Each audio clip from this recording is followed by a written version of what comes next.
Masuk ya, layar saya Mas ya.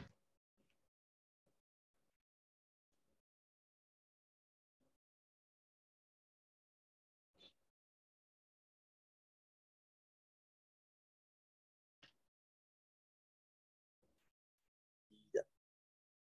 Mas Khairil, teman-teman yang lain, layar saya masuk ya. Dan ini ya, suaranya terdengar jelas ya. Terdengar. Oke, baik. Selamat malam semuanya. Assalamualaikum warahmatullahi wabarakatuh. Waalaikumsalam warahmatullahi wabarakatuh. Iya, sebelumnya salam kenal. Nama saya Sasongko Prastya. Kan orang bilang tak kenal maka tak sayang ya. Ya nggak perlu disayang juga. Yang penting kita kenalan 2 jam. Saya ngobrol, tapi kalau nggak kenal kan rasanya canggung ya. Ya, secara singkat aja, saya lahir di Jepara. Saat ini juga saya masih ya kembali menetap ke Jepara gitu ya. Mas sebelumnya enggak. Gitu. Kemudian saat ini saya masih bekerja juga, masih aktif juga, practitioner gitu ya, masih praktisi di dunia ketiga. Jadi saya juga masih perlu sharing dari teman-teman semuanya untuk untuk lebih berkembangnya kita semua gitu ya, bareng-bareng kita saling tukar pikiran, sharing gitu ya. Kemudian kebetulan saat ini saya diberikan tanggung jawab untuk dalam beberapa hal, salah satu untuk work safety, dan saya juga pegang safety equipment gitu ya. Kemudian kebetulan juga budget and planning control untuk divisi saya di ASE tempat saya. Kemudian juga di emergency response juga, yang walaupun nggak langsung terjun di emergency response-nya, tapi saya punya tim untuk di emergency response-nya gitu. Saya ada beberapa tim di sana. Nah, kemudian salah satu kesibukan saya selain itu ya saya iseng-iseng buat konten gitu ya, konten Instagram yang isinya ya nggak jauh-jauh dari materi K3, tapi saya coba untuk ngasih materi tersebut dengan bahasa-bahasa yang ringan. Kadang saya selipin juga dengan bahasa-bahasa guyon gitu ya. Nah, kalau teman-teman Ya, Mas Sasongko, ya, ini suaranya bisa agak dikencangin nggak, Mas? oh gitu, oke Ya, oke. Udah terdengar jelas kah? Halo, tes udah, tes, udah lebih kedengar sih. udah lebih jelas ya. Ya.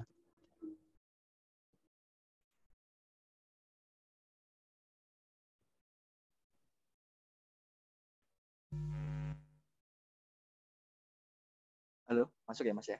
Jelas ya? Oke, masuk. Oke, saya lanjut. Jadi tadi saya coba bikin konten gitu ya di Instagram. Jadi teman-teman kalau mau sharing-sharing atau mau nengok-nengok Instagram saya, boleh silakan di sentiment.id gitu ya. Ya di situ sih media saya untuk sharing juga gitu ya. Dan kadang juga ada yang japri ngajak diskusi gitu. Oke, kadang saya juga open untuk diskusi gitu ya. Jadi nggak perlu ini ya, tapi saling gitu, saling berbagi lah. Oke, itu sekilas dari saya. Saya bisa dipanggil Sas gitu ya, biasanya di kantor atau di tempat main dipanggil Om Sas gitu. Padahal nggak om-om sih. Oke, terima kasih. Oke, kita lanjut ke materinya.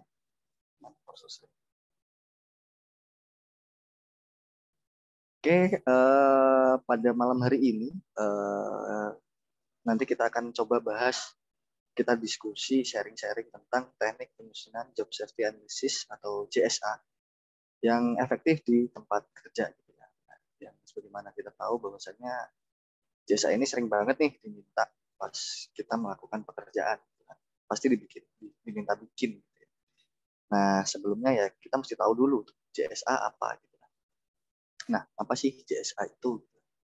Nah, kebanyakan orang pekerja biasanya, kalau yang bukan orang K3 gitu ya, yang nggak mendalami ilmu K3, pasti bilangnya JSA itu ya formalitas aja. Udah bikin-bikin aja lah, daripada nggak ada, daripada dimarahin, daripada di stop kerjaannya gitu ya. Bikin-bikin aja lah seadanya gitu. Nah, padahal JSA itu adalah salah satu equipment yang penting, alat yang penting yang dapat membantu kita ketika melakukan pekerjaan yang mana tentu saja kita ingin melakukan pekerjaan itu dengan aman pastinya ya. Ya pasti semua orang pengennya datang kerja selamat utuh gitu ya, pulang kerja juga selamat utuh gitu ya. Itu yang dipengenkan oleh semua orang dan juga pasti dipinginkan oleh perusahaan. Nah, nanti saya sharing di sini. Kalau ada teman-teman nanti yang pengen menambahkan atau mengoreksi, saya sangat terbuka, silahkan. Karena itu juga nantinya akan menjadi hal yang bermanfaat untuk saya. Oke, apa sih JSA itu? Jadi JSA itu ya teknik manajemen keselamatan yang berfokus pada identifikasi bahaya. Itu salah satu alat gitu ya untuk memanage atau mengidentifikasi bahaya plus pengendaliannya yang berkaitan dengan langkah-langkah pekerjaan atau tugas yang akan dilakukan. Jadi setiap jenis pekerjaan, misalkan pekerjaan sekecil apapun gitu kan, pasti kan ada langkah-langkah kerjanya ya. Dari mulai awal sampai akhir itu kan pasti ada langkah kerja. Nah, apalagi di industri atau di manufaktur atau dimanapun itu di tempat kerja yang memang memiliki potensi bahaya tertentu gitu ya, dengan tingkat bahaya dan resiko tertentu, pasti langkah-langkah di setiap langkah-langkah kerja ini akan memiliki potensi bahaya yang berbeda-beda juga. Ada yang lebih gede, ada yang menengah, ada yang kecil. Tapi sekecil apapun pekerjaan, saya yakin itu akan memiliki potensi bahaya sendiri. Nah, jadi dengan CSA ini, ini bisa lebih memudahkan kita untuk mengendalikan bahaya yang ada di setiap langkah pekerjaan tersebut. Nah, kita udah tahu tuh CSA apaan. Kita udah tahu apa itu CSA gitu kan. Terus kenapa sih CSA itu penting? Pasti teman-teman mungkin yang sudah pernah membuat CSA atau sudah pernah bekerja di suatu proyek tertentu atau di perusahaan tertentu, sebelum melakukan suatu pekerjaan gitu ya, akan diminta untuk membuat CSA gitu, oleh teman-teman safety-nya. Atau mungkin yang di sini yang praktisi safety, praktisi K3 gitu ya, pasti selalu nanyain CSA gitu, selalu menanyakan CSA kepada teman-teman pekerjanya. Tapi kenapa CSA itu penting? Nah, yang ini yang harus kita tanamkan, yang harus kita ketahui dari diri kita, baik itu sebagai pekerja maupun sebagai petugas K3. Karena nggak jarang dari pengalaman saya sendiri, dari beberapa teman-teman kontraktor itu yang pekerjaannya adalah sebagai safety man atau petugas K3 gitu ya, masih banyak juga sih yang belum mengetahui pentingnya CSA. Bahkan banyak dari mereka juga yang masih belum tahu bagaimana cara membuat CSA yang benar. Ya, yang ada ya salah-salah dibuat aja untuk formalitas itu tadi. Nah, di sini nanti kita coba bahas itu, kenapa sih CSA begitu penting dan selalu diminta gitu, dan sangat familiar di kita. Kita coba jabarkan di sini ya. Jadi kita tahu bahwasanya di semua pekerjaan, di setiap perusahaan, pasti itu slogannya adalah safety first, mengutamakan keselamatan kerja. Kenapa? Karena ya itu tadi, penerapan K3 itu hal yang sangat penting untuk menciptakan lingkungan kerja yang aman dan tentu saja menekan angka kecelakaan kerja. Nah, kita sebagai pekerja tentu saja kita pengen dong pulang ke rumah selamat setelah bekerja gitu ya. Kita pamitan dari rumah entah itu kepada orang tua kita atau kepada anak istri kita gitu kan. Kita pamitan untuk berangkat kerja kan nggak mungkin ya. Kita balik kerja sakit atau cedera gitu kan. Pasti akan mereka akan sedih gitu ya. Pasti yang mereka inginkan ya kita pulang dengan selamat, kembali ceria lagi gitu kan, berkumpul dengan keluarga dalam keadaan utuh gitu kan. Itu yang kita inginkan. Nah, makanya kita nggak pengen adanya kecelakaan kerja. Begitu juga dengan pemberi kerja atau perusahaan. Perusahaan tentu saja nggak pengen adanya kecelakaan kerja yang terjadi di lingkungan kerja mereka, karena akan sangat merugikan gitu ya. Pertama, tentu saja mereka akan kerepotan, mungkin karena akan bertentangan dengan regulasi ya, karena mungkin akan ada laporan-laporan yang disampaikan di Snaker dan sebagainya. Yang kedua, mereka akan mengeluarkan banyak biaya. Kalau ada kecelakaan kerja di lokasi kerjanya, di tempat kerjanya, mereka akan mengeluarkan lebih banyak biaya, memberikan santunan misalnya, memberikan biaya pengobatan, dan bahkan mungkin proses kerja mereka akan terganggu, yang mana produksi mereka akan terganggu dan pemasukan akan terganggu.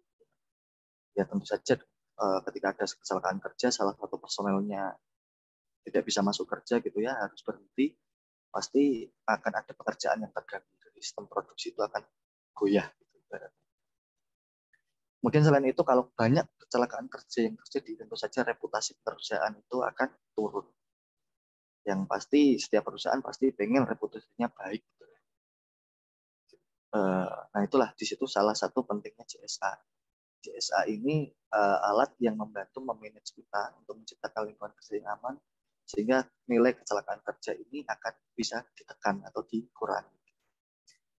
Pertama kita masuk ke JSA. Nah, JSA itu tadi alat untuk menganalisa bahaya. Jadi dalam JSA itu pastinya akan ada analisa bahaya dari setiap langkah kerja. Nah, dari bahaya-bahaya tadi yang sudah teranalisa, yang sudah tercapture gitu ya, akan dilakukan pengendalian dari masing-masing bahaya tersebut. Nah, pengendalian ini yang dilakukan ya macam-macam. Tergantung dari jenis bahayanya dan juga kemampuan perusahaan. Dari pengendalian tersebut, tentu saja kalau udah bahayanya udah kita kendalikan dan sudah dianggap applicable atau sudah tolerable gitu ya, sudah acceptable lah, sudah dapat diterima gitu kan, akan terjadi pencegahan insiden. Jadi kalau bahaya sudah kita kendalikan, tentu saja insiden atau kecelakaan kerja ini akan bisa tercegah atau paling nggak terminimalisir. Nah, dengan adanya rendahnya nilai insiden yang ada, balik lagi ke tadi perusahaan, mereka akan lebih rendah mengeluarkan kompensasi untuk pekerjanya.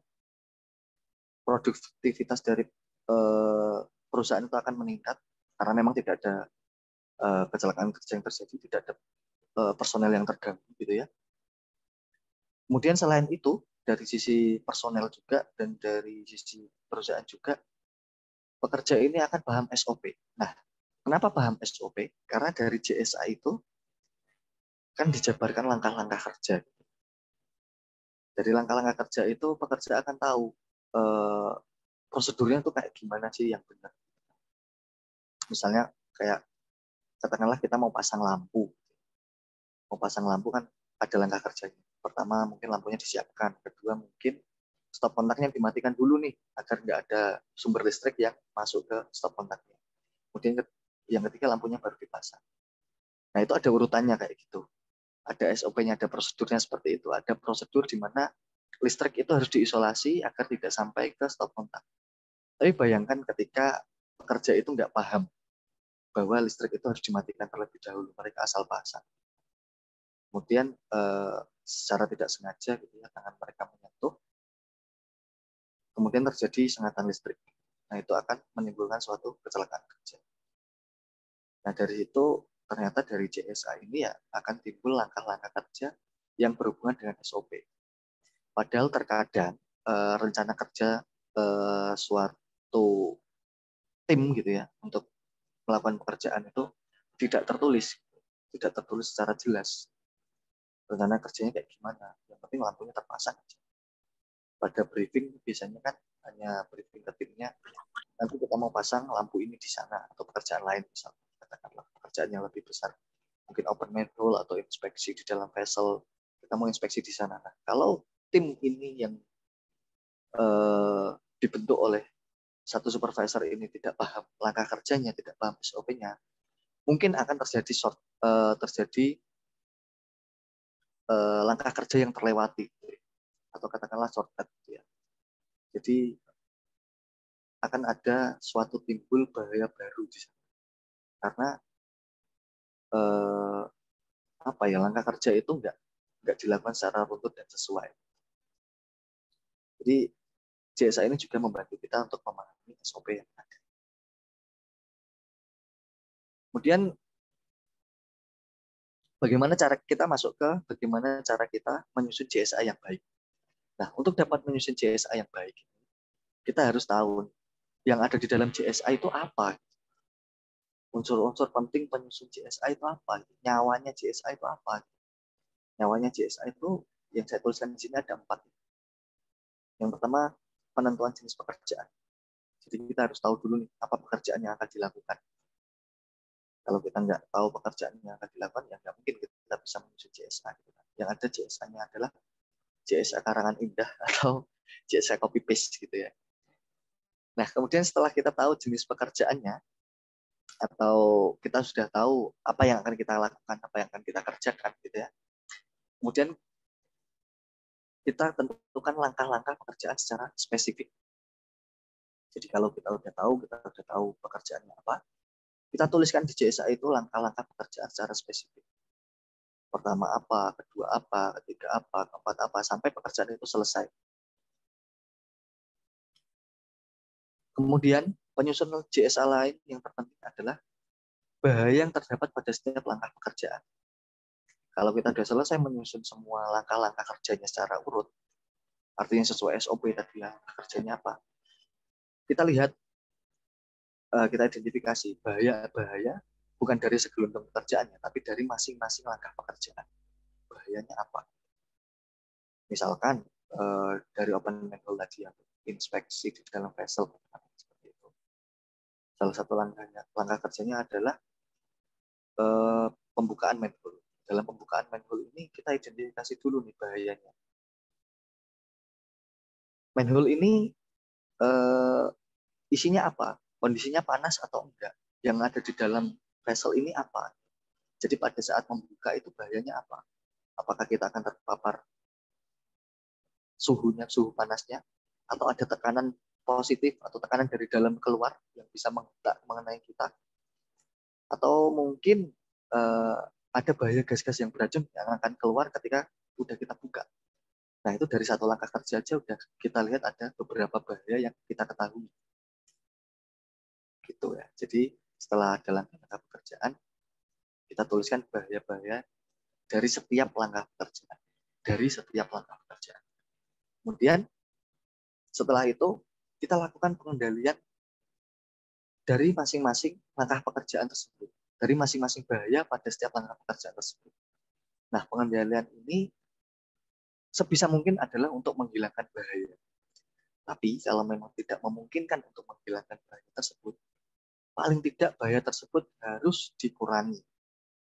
Jadi pada level yang misalnya kita terpapar ya, itu masih dapat kita terima. Paparan bahaya tersebut resikonya masih dapat kita terima. Katakanlah mungkin terjadi ketinggian, resikonya jatuh. Misalnya pun kita jatuh, resikonya adalah kita nggak mati atau nggak patah tulang. Paling nggak ya keseleo aja. Jadi kita kurangi bahaya yang sudah kita identifikasi dari masing-masing langkah pekerjaan. Jadi itu adalah beberapa unsur penting dalam JSA. Jadi dalam menyusun JSA, pastikan ada 4 unsur penting ini. Pertama, kita tahu jenis pekerjaannya. Kedua, kita tahu langkah kerjanya. Yang ketiga, kita tahu bahaya dari masing-masing langkah kerjanya. Kemudian selanjutnya adalah kita tahu bagaimana cara mengendalikan bahaya tersebut. Dari 4 langkah ini, itu akan memudahkan kita untuk membuat JSA itu mudah dipahami oleh orang lain. Nyawanya JSA ada di situ. Nah, fokus-fokus penyusunan JSA adalah kenapa kita harus menyusun JSA dan apa yang kita fokuskan, apa yang kita ingin dapatkan setelah menyusun JSA tersebut. Yang pertama adalah hubungan antar pekerja. Jadi dari JSA yang kita susun tadi, kita harapkan itu semua pekerja paham tentang apa yang kita susun.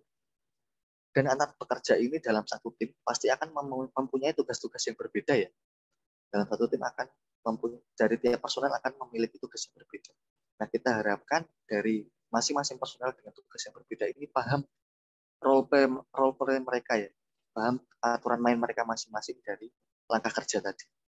Misalkan si A dan si B ini langkah kerjanya harus gantian. Jadi mereka nggak boleh ngerjain itu bareng-bareng atau dulu-duluan. Mereka harus urut sesuai dengan urutan langkah pekerjaan tadi. Kemudian langkah pekerjaan.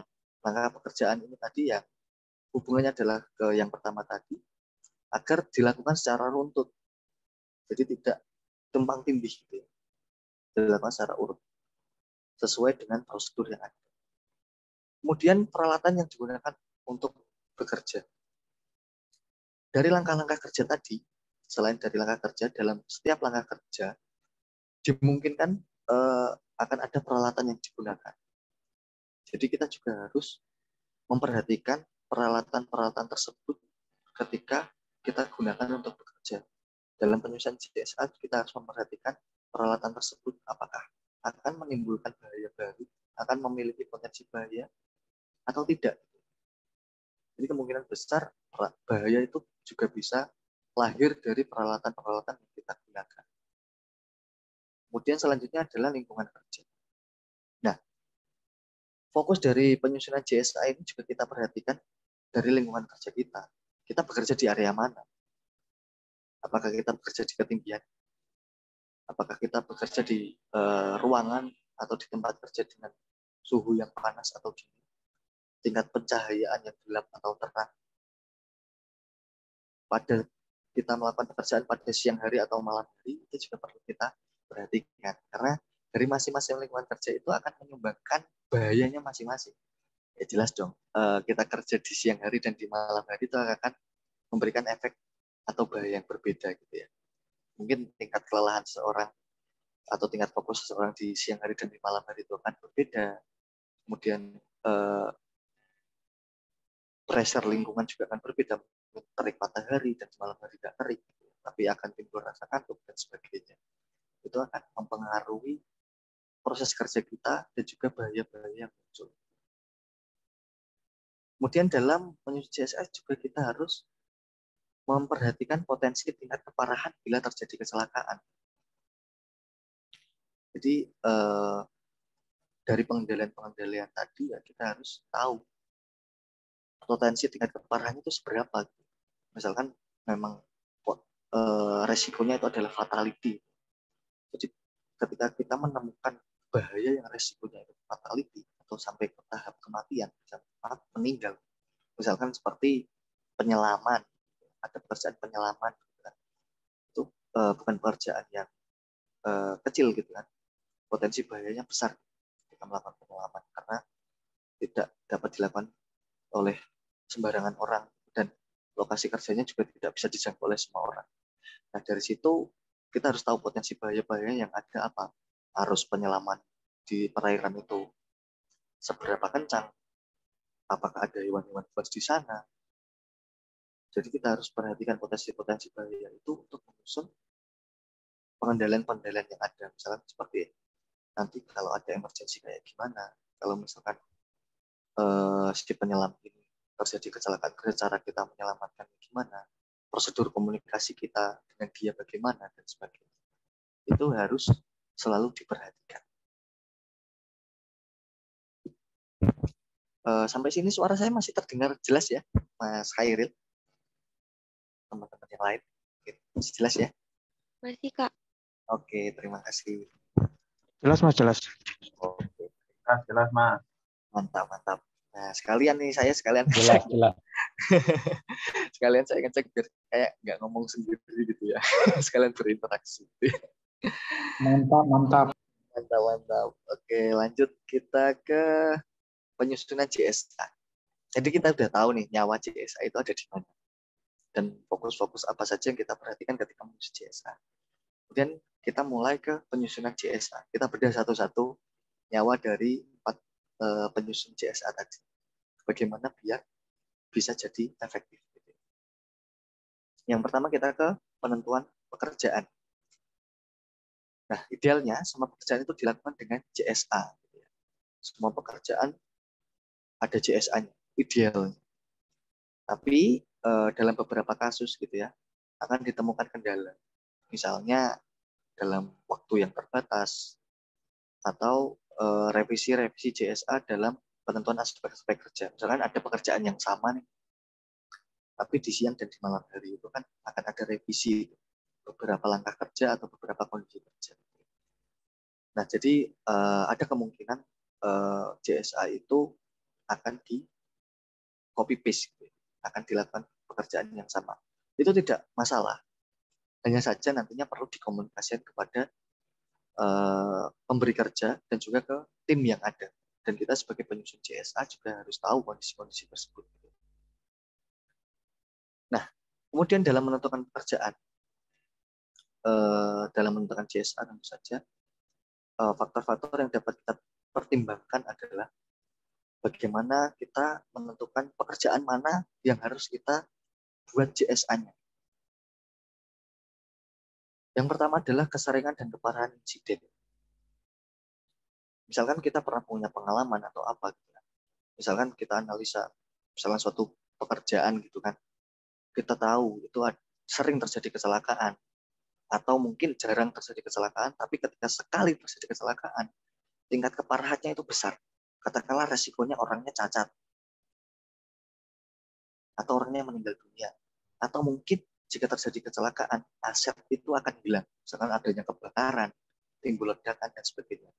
Karena kita tahu insiden itu bukan hanya terjadi pada orang gitu, tapi juga bisa menimpa pada aset gitu ya. Nah, kalau ada jenis pekerjaan yang seperti itu adalah pekerjaan yang wajib kita lakukan atau kita wajibkan adanya CSA. Kemudian potensi adanya cedera. Ini hampir sama dengan yang pertama, cuma ini lebih ke manusianya. Jadi potensi adanya cedera atau penyakit akibat kerja. Jadi kan resiko kerja itu bukan cuma kecelakaan, meninggal, cacat, dan sebagainya. Gitu. Tapi ada potensi cedera atau penyakit akibat kerja. Gitu. Misalnya kayak keseleo, katakanlah keseleo. Atau mungkin penyakit akibat kerja, mungkin tuli, buta gitu ya. Karena terpapar dengan kebisingan. Atau mungkin kanker karena terpapar, atau mandul katakanlah. Terpapar dengan radioaktif gitu kan. Kanker dan sebagainya, mutasi genetik katakanlah seperti itu. Itu adalah salah satu contoh penyakit akibat kerja. Jadi di situ juga kita wajibkan adanya CSA. Karena itu resikonya mungkin akan berdampak sangat besar. Kemudian pekerjaan yang jarang dilakukan. Nah, pekerjaan-pekerjaan yang jarang dilakukan, sekali dilakukan pekerjaan, karena itu adalah pekerjaan yang jarang dilakukan, mungkin tidak banyak orang yang familiar, itu wajib dilakukan CSA. Misalkan pekerjaan yang jarang dilakukan itu seperti apa? Contohnya mungkin pengecatan. Pengecatan tapi di ketinggian 200 meter. Mengecat menara misalkan.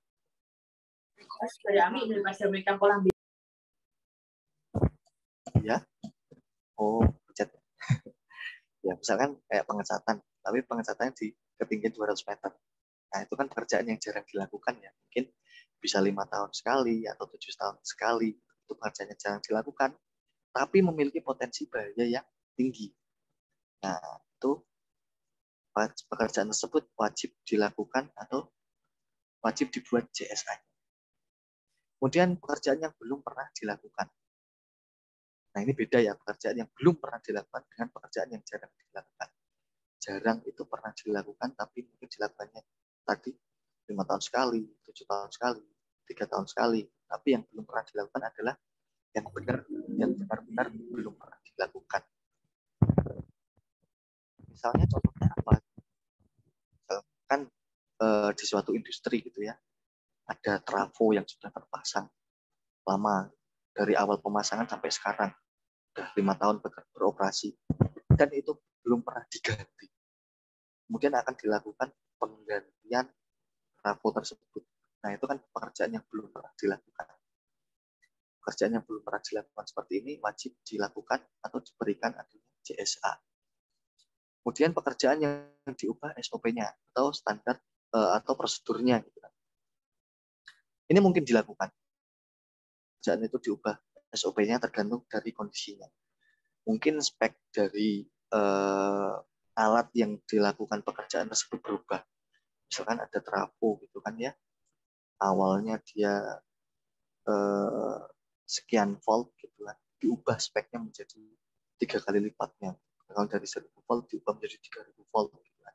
Nah, itu kan speknya berubah. Dari perubahan spek tersebut akan ada pekerjaan yang dilakukan misalkan untuk maintenance-nya. Pasti SOP-nya akan dirubah. Prosedurnya akan dirubah. Mungkin proteksinya akan dilakukan lebih mendalam lagi karena tingkat bahayanya lebih besar lagi. Nah, dari situ CSA itu wajib dibuat. karena SOP-nya udah berubah. SOP-nya berubah, artinya langkah kerjanya juga akan berubah. Dari itu JSA itu wajib dibuat atau dilakukan. Nah, kita udah tahu nih, pekerjaan-pekerjaan seperti apa yang wajib dibuatkan JSA. Selanjutnya kita tentukan langkah kerja, karena kita udah tahu kita mau ngerjain apa, kita udah tahu pekerjaannya, lanjutannya adalah menentukan langkah kerjanya. Nah, langkah kerja sendiri tentu saja akan mengikuti prosedur gitu ya. Setelah kita tahu pekerjaannya, kita tentukan jenis pekerjaannya apa. Selanjutnya adalah kita buat langkah kerjanya sesuai runtutan atau sesuai urutan. Namanya langkah kerja ya harus urut gitu kan. Dan harus berkesinambungan.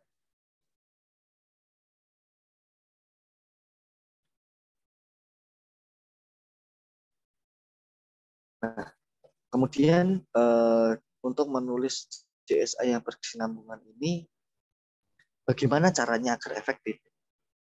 Langkah kerja seperti apa sih yang harus kita tuliskan biar nggak salah dan biar nggak terlalu melebar atau terlalu sempit untuk kita tuliskan. Yang pertama, jangan menulis langkah kerja yang terlalu umum. Jadi tulislah langkah kerja itu yang spesifik. Jangan tulis yang terlalu umum. Misalkan ada langkah pada pekerjaan penggantian apar. Nggak usah ditulis yang terlalu umum. Misalkan mengangkat apar dengan tangan gitu kan, atau semacamnya. Kayak gitu kan terlalu umum untuk dituliskan. Tuliskanlah langkah-langkah kerja itu yang spesifik. Kemudian tidak perlu over atau terlalu ini misalkan langkah pekerjaannya ya tadi membuka, katakanlah membuka manhole gitu kan, nggak usah terlalu detail, buka baut satu-satu ke arah kiri sesuai berlawanan dengan arah jarum jam, mulai dari baut yang paling atas hingga paling bawah. Nggak perlu ditulis detail seperti itu, tapi cukup tuliskan aja spesifik pembukaan manhole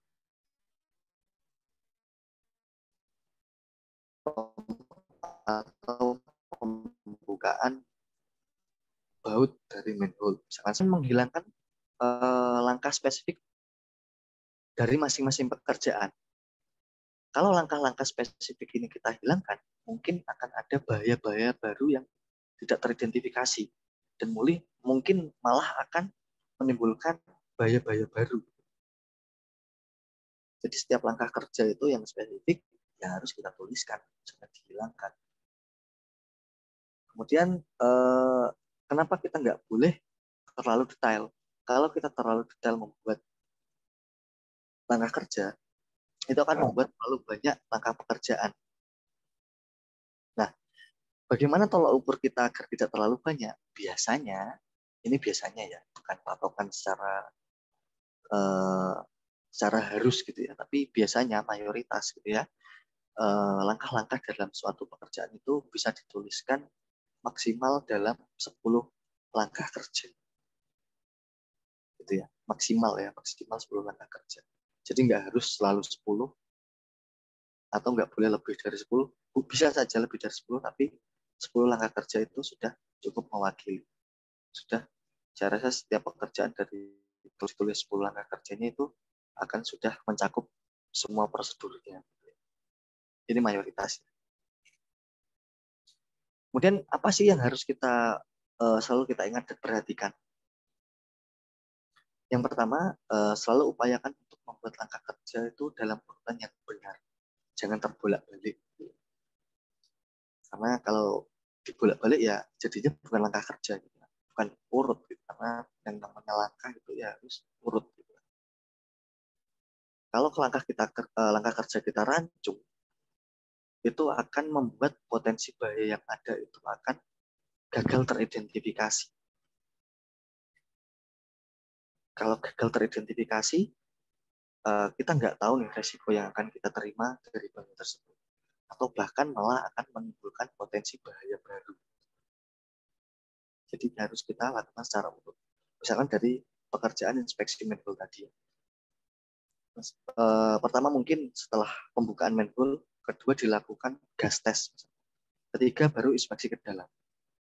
Kalau kita balik, misalkan open manhole, inspeksi ke dalam, baru lakukan gas test. Kita akhirnya bahaya-bahaya gas yang ada di dalam manhole ini tadi tidak akan tercapture oleh kita, gitu. Karena langkah kerja dari cek gas tadi terlewat atau tergeser oleh inspeksi manhole. Jadi ya percuma kita lakukan ini.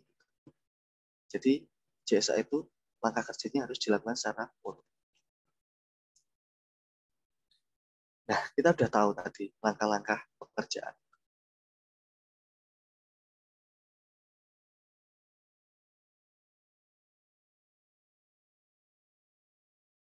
Ini langkah bahaya. Dari masing-masing langkah ya. Nah, bagaimana cara kita mengidentifikasi bahaya tersebut? Bagaimana cara kita agar nggak miss dalam mengidentifikasi potensi bahaya tersebut? Dari masing-masing langkah kerja kita perhatikan. Kita amati pekerjaan tersebut dari mulai lingkungan kerjanya, cara kerja teman-teman kita di sana, apakah harus manjat, apakah harus naik ke ketinggian, apakah harus bisa dilakukan sendiri atau harus dilakukan dengan tim. Itu kita lihat, kita amati. Karena dari pengamatan kerja tersebut, kita bisa tahu bahayanya apa aja. Misalkan lingkungan kerja ya, katakanlah suhu lingkungan kerjanya itu panas. Kita tahu berarti yang harus kita tackling adalah bahaya panas tersebut dulu. Misalnya kita lakukan pendinginan, kita tiup dengan blower, dan semacamnya. Kemudian yang kedua, penyebab kecelakaan kerja. Dari langkah kerja tersebut, apa sih penyebab kecelakaan kerjanya? Contoh, misalkan ada pekerjaan memotong kabel. Penyebab kecelakaan kerjanya adalah tangan itu teriris. Penyebab kecelakaan kerjanya apa? Kira-kira nih, apa sih yang menyebabkan tangan kita bisa teriris? Ya misalkan alat pemotongnya dilengkapi dengan peluru, atau pekerja yang memotong sarung tangan anti cut. Jadi kita identifikasi penyebab kecelakaannya itu apa. Jadi kita tahu. Kemudian pengalaman dari pekerjaan sebelumnya. Dulu nih pekerjaan ini pernah dilakukan. Dulu ada timbul bahaya ini.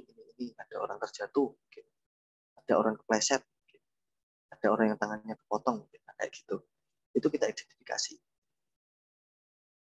Kita lihat dari pengalaman kerja sebelumnya untuk mengidentifikasi potensi bahaya yang ada. Dulunya bahayanya apa aja. Kemudian kemungkinan kesalahan yang mungkin terjadi dalam setiap langkah kerja. Misalkan ada langkah kerja apa gitu kan, pasti kan ada yang mungkin kesalahan gitu kan. Misalkan dalam open manhole tadi harus ada saluran gas yang harus diisolasi. Kemungkinan kesalahannya adalah mungkin nggak isolasi itu fail atau gagal terisolasi sehingga isolasinya itu nggak tertutup rapat sehingga masih ada gas rilis. Jadi itu adalah kemungkinan dari kesalahan dari setiap langkah kerja. Kita identifikasi tersebut. Yang pernah mungkin ada yang bilang ya, orang ketiga itu ya salah satu tugasnya berpikiran buruk. Berpikiran buruk dalam artian, ini kalau misalkan ini gagal atau ini salah, apa yang akan terjadi? Kalau ini salah, apa yang akan terjadi? Dan apa yang harus kita lakukan kalau terjadi kesalahan? Nah itu pikiran-pikiran buruk yang harus kita tanamkan. Gitu ya. Jadi itu beberapa cara untuk mengidentifikasi potensi bahaya. Untuk mempermudah lagi untuk mengidentifikasi potensi bahaya, ini beberapa cara saja. Kita bisa memulai dengan melemparkan pertanyaan. Jadi ketika kita sudah menentukan langkah kerja, kita sudah tahu langkah kerjanya, coba kita tanyakan ke diri kita. Atau mungkin kita susun bareng-bareng dengan tim kita. Kita tanyakan. Mungkin nggak dalam melakukan langkah kerja ini ada bagian tubuh kita yang akan cedera? Atau tetap aman nggak? Mungkin nggak kita kepleset di situ sampai kita jatuh, misalkan. Mungkin nggak, atau mungkin kita melakukan pekerjaan pengelasan kita. Mungkin nggak alat las yang kita gunakan ini akan timbul kesalahan, misalkan las menggunakan gas gitu ya, menggunakan asitelin katakanlah. Mungkin nggak asitelinnya itu bocor dari alat kerja kita, itu akan membahayakan. Atau pekerjaan radiografi misalkan menggunakan zat radioaktif, mungkin nggak sih seal atau penahan radiasi itu bocor sampai mengenai kita. Jadi mungkin nggak alat yang kita gunakan ini itu menimbulkan kesalahan yang dapat membahayakan kita. Lemparkan pertanyaan-pertanyaan kayak gitu. Jadi yang sederhana-sederhana aja. Kalau misalnya kerja di tingkat, apakah pekerja itu dapat terjatuh? Mungkin nggak pekerja itu dapat terjatuh, enggak. Atau mungkin banyak bahan-bahan yang berbahaya yang kita gunakan yang dapat terpapar ke tubuh kita. Lemparkan pertanyaan-pertanyaan kayak gitu. Berpikiran buruklah. Setidaknya kayak gitu ya. Kemudian dari pikiran-pikiran buruk tadi yang udah kita lakukan, gitu ya, kita lakukan tindakan pencegahan. Ini tahapan terakhir sih dalam pembuatan JSA. Dari nyawa terakhir tadi kan tindakan pencegahan. Tapi ini juga hal yang sangat penting. Lakukan tindakan mencegah. Gunakan cara untuk mencegah, atau kalau tidak bisa dicegah ya kendalikan bahaya-bahaya yang sudah teridentifikasi tadi sesuai dengan dari masyarakat kerjanya. Nah, gimana cara melakukan tindakan pencegahan pekerjaan? Nah, setiap langkah kerja itu pasti akan memiliki potensi bahaya, sekecil apapun pekerjaan. Katakanlah pekerjaan yang sering disepelekan adalah pekerjaan kantor. Duduk di kantor, ngetik selama berjam-jam. Sadar atau nggak sadar, setuju atau nggak setuju, itu ada bahayanya. Bahaya ergonomi, bahaya psikologi, ya kan? Kita melakukan pekerjaan yang sama berulang berjam-jam dari pagi sampai sore, posisi duduk kita kayak gitu terus, itu bahaya juga kan? Ada potensi bahayanya kan? Sekecil apapun pekerjaan akan ada potensi bahaya.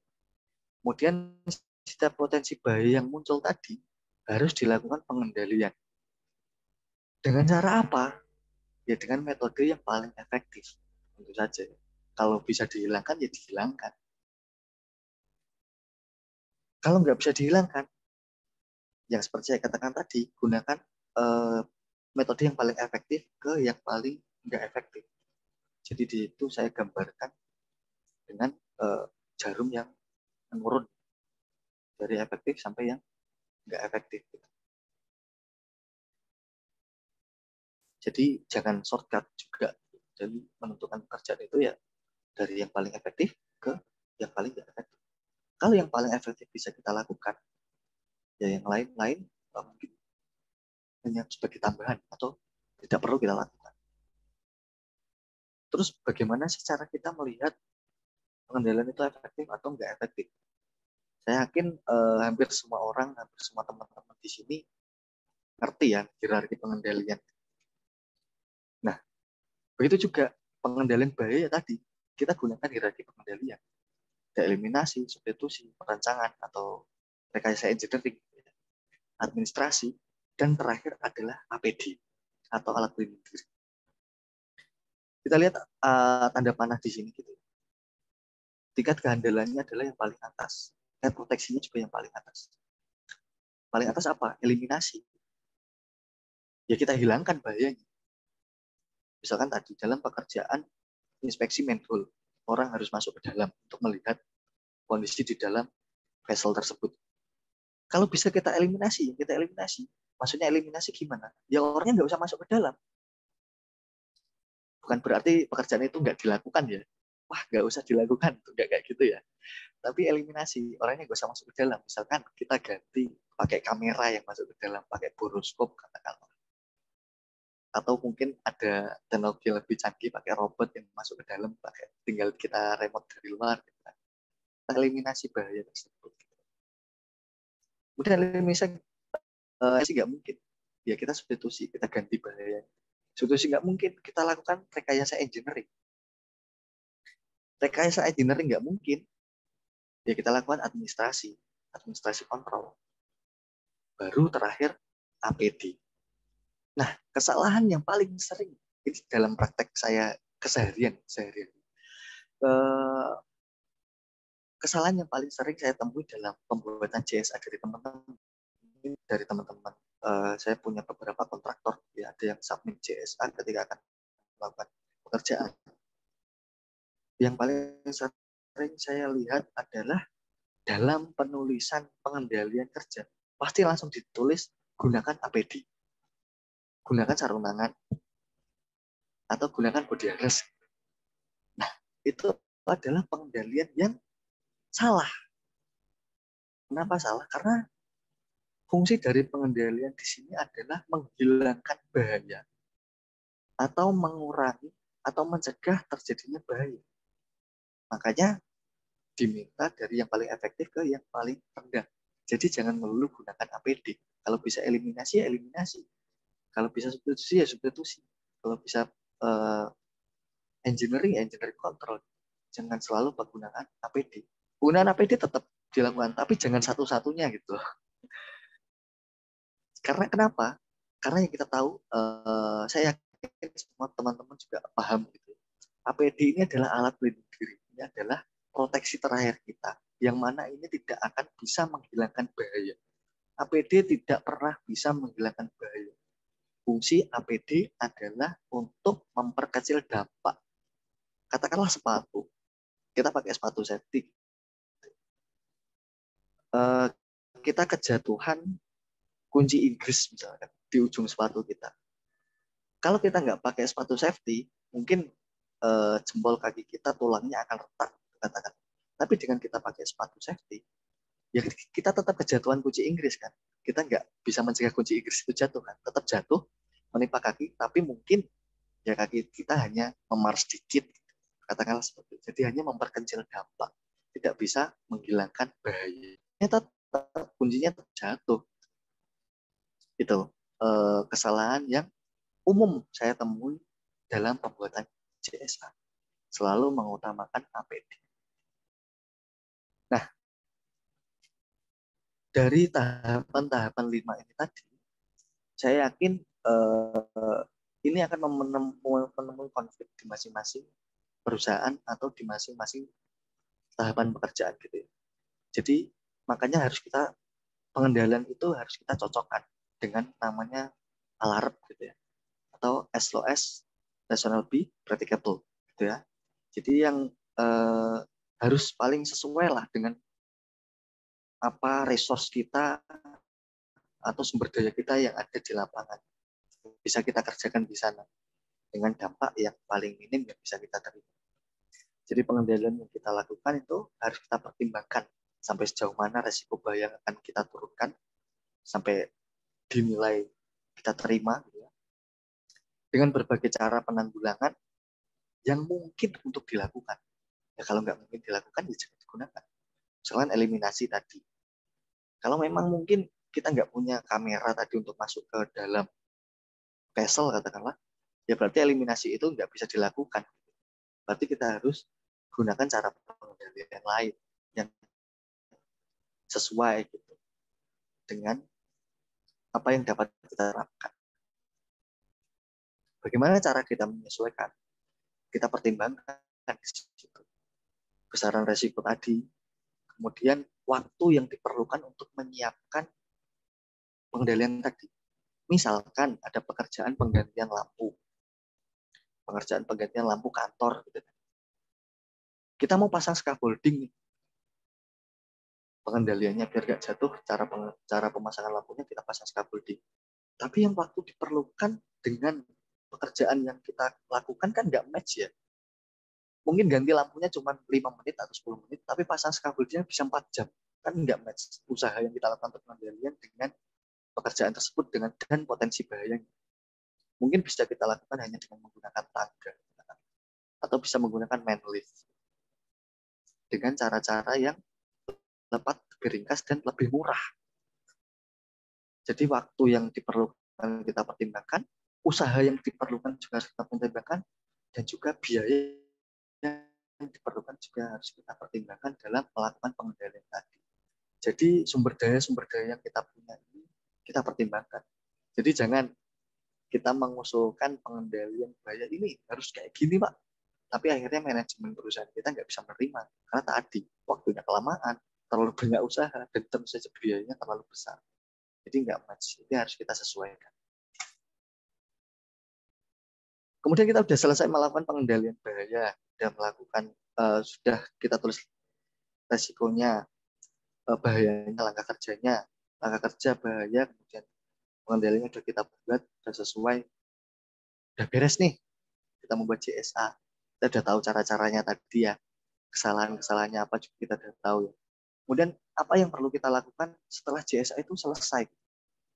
Setelah kita selesai melakukan atau membuat JSA, yang pertama jelas kita mintakan persetujuan terhadap penanggung jawab perusahaan.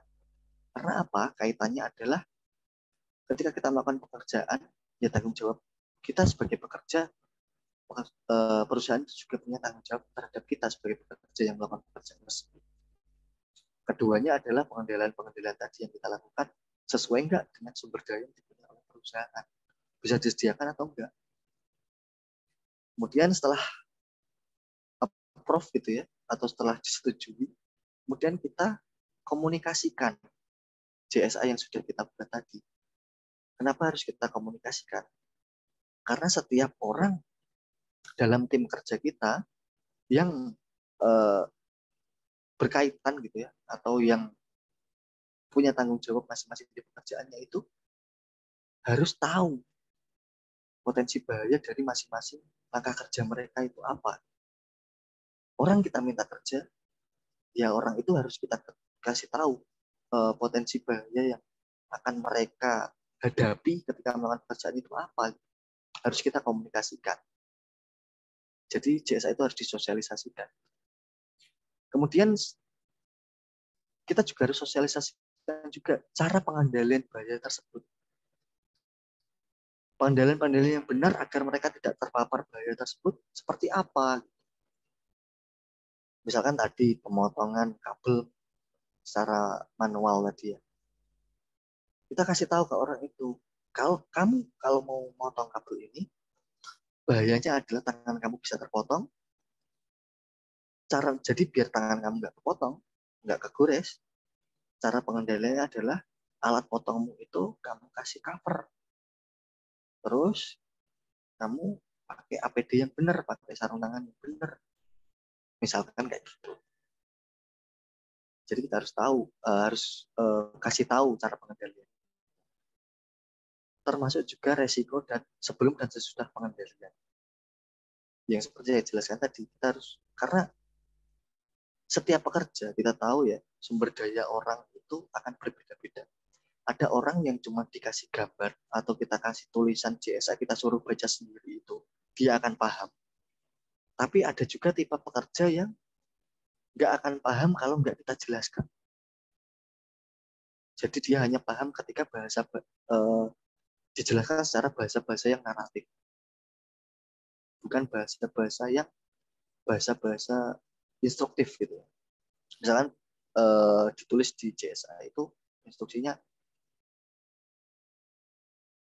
pasang alat pelindung pada alat pemotong. Itu kan bahasa instruktif. Yang mungkin ada pekerja itu yang belum memahami itu. Jadi harus kita jelaskan secara naratif. Secara naratif itu gimana? Kita kasih komunikasi, kita briefing ke mereka. Pak, ini nanti sebelum kerja, alat kerjanya kita kasih ini ya, kita pasang ini kayak gini cara pasangnya. Bapak juga harus potongnya nanti caranya kayak gini. Jadi kita kasih narasi ke mereka. Resikonya sebelum dan sesudah juga harus kita kasih tahu. Kalau Bapak nggak potong, resikonya Bapak tangannya kepotong berdarah-darah. Tapi kalau Bapak sudah pakai ini, menggunakan ini, mungkin resikonya akan lebih ringan. Mungkin cuma tergores. Kayak gitu. Kemudian setelah itu, ini tadi komunikasi atau sosialisasi ya pada pekerja. Kemudian setelah JSA selesai dibuat, kita harus take action. take action itu bagaimana? Ini salah satu juga hal yang saya sebutkan di awal, bahwasanya JSA itu hanya dibuat sebagai formalitas. Artinya setelah JSA itu dibuat, ditulis secara rapi, sudah dibuat, disetujui. Artinya ya sudah, JSA itu dibawa ke lapangan. Sudah, cuma dibuat syarat aja. Nanti jaga-jaga. Kalau ada orang yang nanya JSA-nya mana, ini Pak sudah kita buat. Padahal hal yang ada di JSA itu tidak dilakukan di lapangan. Belum dilakukan di lapangan. Nah, itulah yang harus kita lakukan setelah JSA dibuat. Take action. Artinya, lakukan pengendalian bahaya dari masing-masing langkah kerja tadi sesuai dengan pengendalian yang sudah kita tuliskan.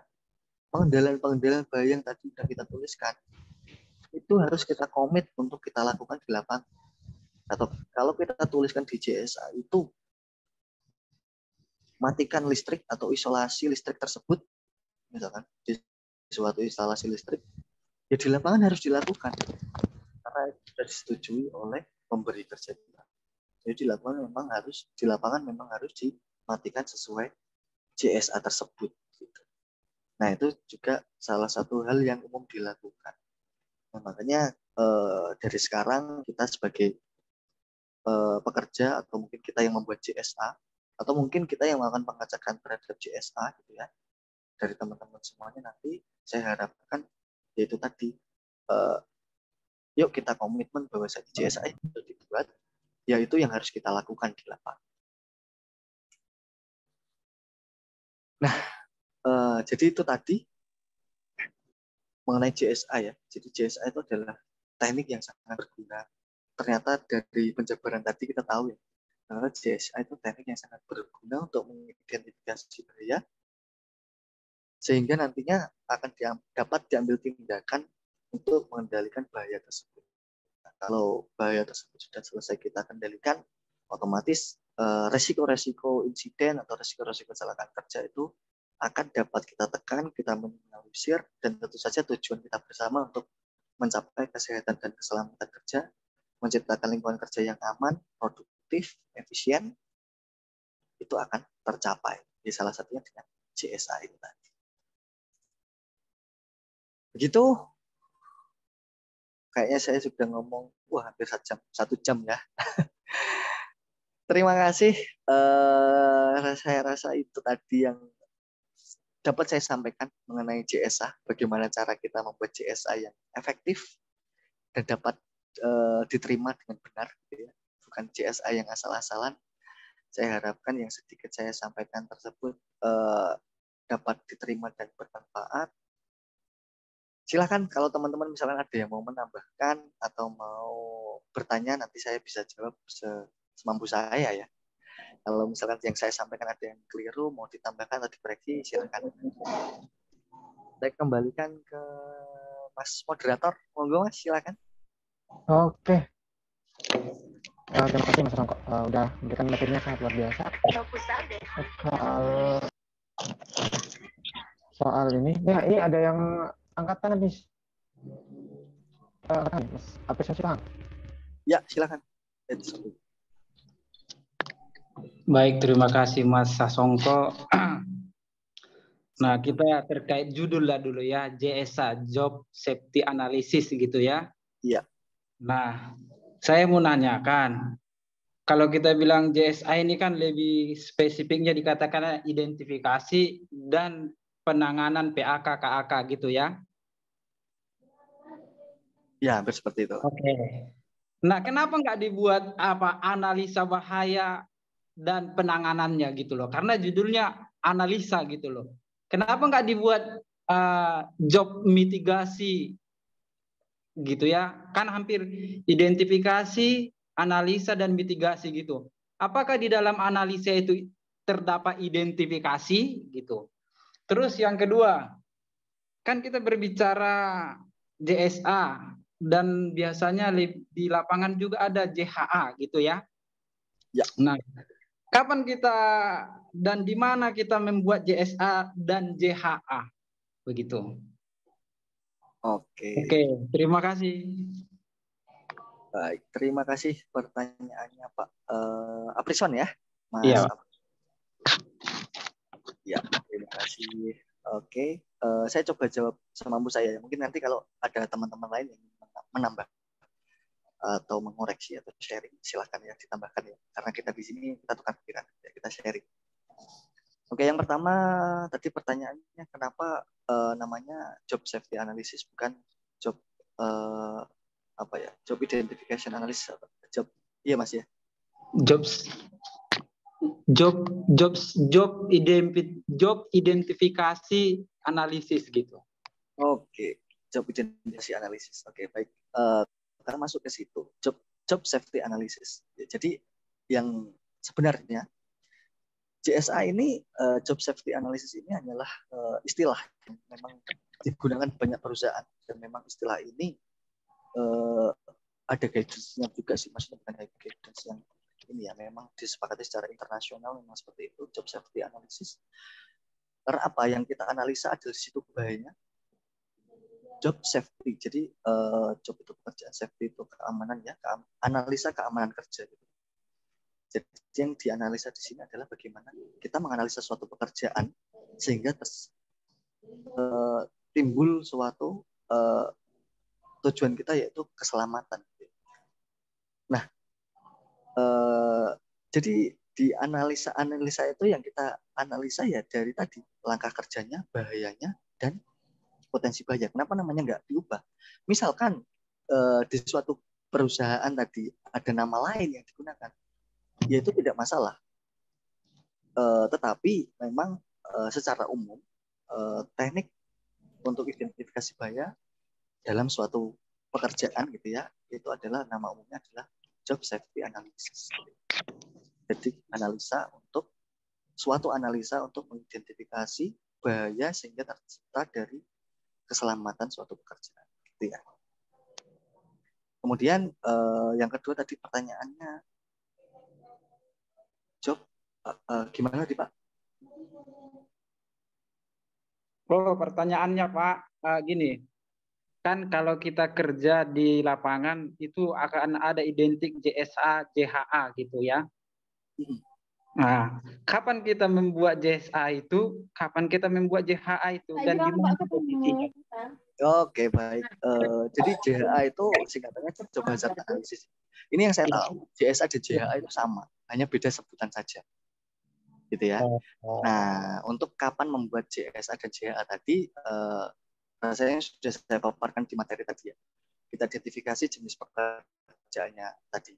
Pekerjaan mana yang membutuhkan untuk pembuatan JSA. Kalau memang itu pekerjaan yang rutin dan memang tidak perlu, dasar resikonya sangat kecil ya, dan dari saya kita tidak perlu melakukan JSA, tidak perlu membuat JSA. Begitu Pak. Oh, gini Pak, kenapa saya tanyakan JSA, JHA gitu kan? Karena saya pernah kerja, dibilang begini, kalau JHA itu bisa kamu bikin di rumah, JSA itu kamu bikin di lapangan katanya. Jadi saya bingung berapa gitu. Oke. Jadi sebenarnya sih sama aja sih Pak. JSA dan JHA itu seperti yang saya bilang tadi, hanya beda penyebutan saja, setahu saya. Sebenarnya dulu pengaplikasiannya adalah JS. Ada perusahaan yang menerapkan memang JSA itu harus ditulis tangan dan dibuat di lokasi kerja. Saya juga pernah mengalami itu Pak. JSA itu dibuat di lokasi kerja ketika akan melakukan pekerjaan. Tujuannya adalah kita mengetahui atau melihat sendiri lokasi kerja kita di situ. Jadi kita tahu bahayanya di situ apa. Bahayanya apa, langsung kita tulis di situ. Dan di situ ada tim kerja kita. Sehingga setelah kita tulis, tim kerja kita juga langsung mengetahui. Jadi itu kebijakan masing-masing pekerjaan gitu ya, masing-masing perusahaan. Sorry. Kemudian tidak menutup kemungkinan juga JSA itu dibuat sebelum melakukan pekerjaan atau katakanlah di rumah tadi. Bisa. Dan itu yang saya lakukan saat ini di perusahaan saya saat ini seperti itu. JSA itu kita buat sebelum memulai pekerjaan, sebelum pengajuan permit katakanlah, sebelum pengajuan izin kerja. Jadi JSA itu harus disetujui dahulu. Kenapa seperti itu? Tujuannya adalah agar kita sebagai supervisor atau orang yang akan melakukan pekerjaan tersebut itu paham.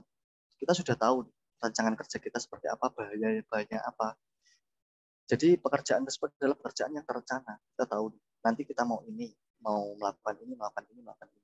Nah, itu kita bisa lakukan. Kita buat terlebih dahulu di rumah. Itu bisa dilakukan. Jadi untuk pembuatannya kapan, apakah di lapangan atau di rumah, itu tergantung dari kebijakan masing-masing perusahaan. Dan dua-duanya memang bisa dilakukan. Gitu, Pak. Halo? Halo? Suara saya masuk ya? Oke Pak, terima kasih. Baik, terima kasih Pak.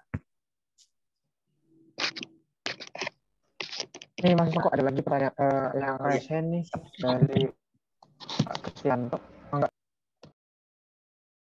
Iya, silakan Pak Kristianto. Ya, selamat malam Mas Sasongko. Selamat malam Pak. Iya, mau nanya nih Mas Sasongko, sharing aja sih ya sebenarnya. Iya, betul ya, siap.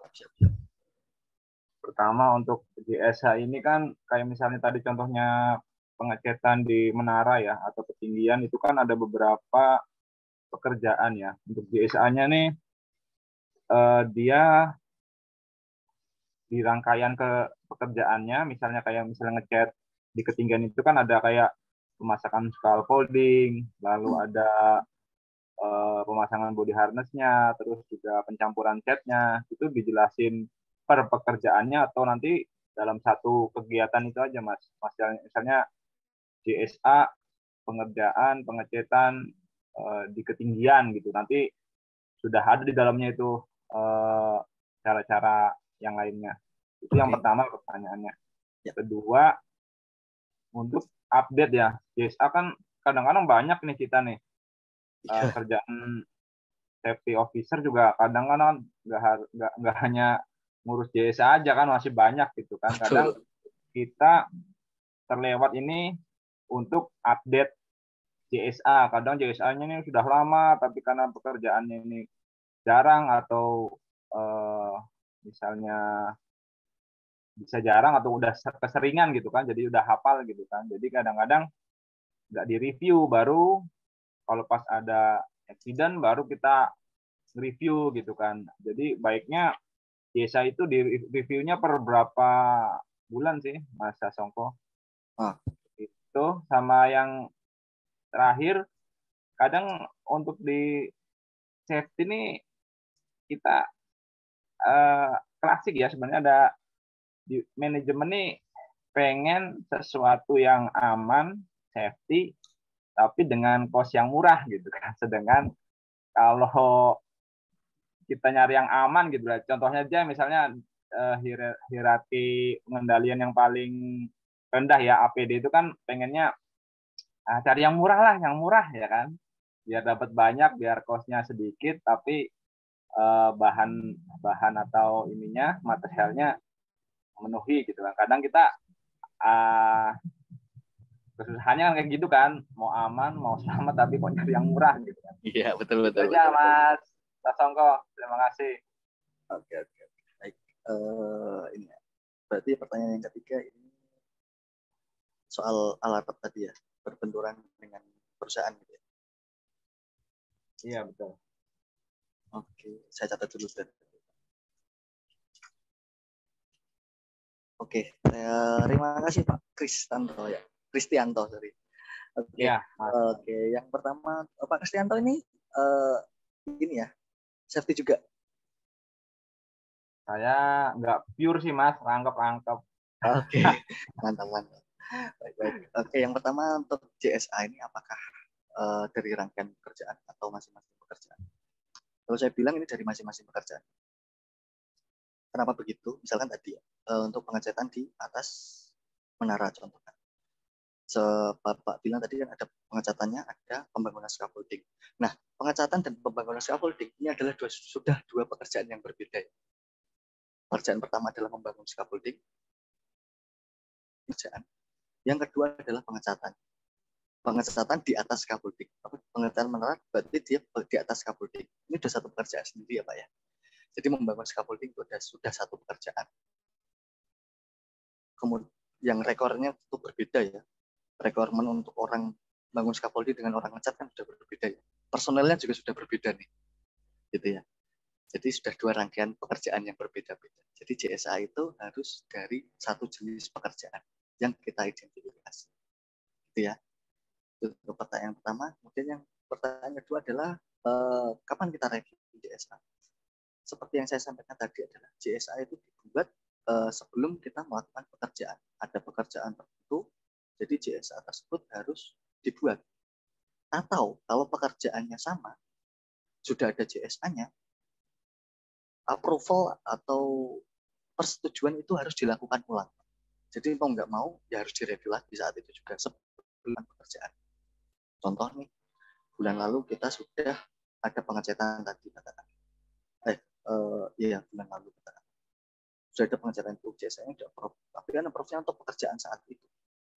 Saat ini kita mau melakukan pengecetan lagi, kita katakanlah JSA-nya masih applicable Pak, masih bisa dipakai, langkah kerjanya sama Pak, potensi bahayanya sama Pak, value-nya juga sama Pak. Ya betul, tapi tetap harus kita review saat itu juga. Artinya harus diberi persetujuan pada saat itu juga. Jadi sebelum melakukan pekerjaan JSA itu ya harus di re-approval, harus disetujui ulang. Jadi ya ibarat gimana ya? Ya ini pamitan lah. Katakanlah kita mau keluar rumah gitu. Kemarin kita udah keluar rumah, pergi ke warung, keluar rumah pamitan sama orang tua. Ya kita sekarang mau keluar rumah lagi, ya kita pamitan lagi kan. Katakanlah kayak gitu contohnya. Kemudian yang ketiga pertanyaannya adalah pengendalian yang kita buat atau kita sarankan tadi bertentangan dengan perusahaan. Yang mana biasanya perusahaan memang wajar. Perusahaan itu memang pengennya cost-nya minim, tapi aman. Itu wajar. Dan bagaimana kalau berbenturan perusahaan itu nggak mau? Kita kembalikan Pak ke nature kita sebagai petugas K3. Yang perlu diingat, nature kita sebagai petugas K3 adalah ini yang perlu diingat dan ditanamkan ya ke semua orang, termasuk diri saya sendiri juga. Ini saya coba tanamkan ke teman-teman semua. Petugas K3 itu bukan penanggung jawab. Penanggung jawab adalah pemberi kerja. Petugas K3 itu adalah advisor atau penasehat. Tugas utama petugas K3 adalah memberi saran, memberi nasihat kepada pemberi kerja. Ya, contohnya di perundang-undangan P2K3. Tugas dari ahli K3-nya atau sekretaris P2K3-nya adalah memberikan saran atau memberikan advice kepada yang punya perusahaan atau pimpinan tertinggi suatu perusahaan.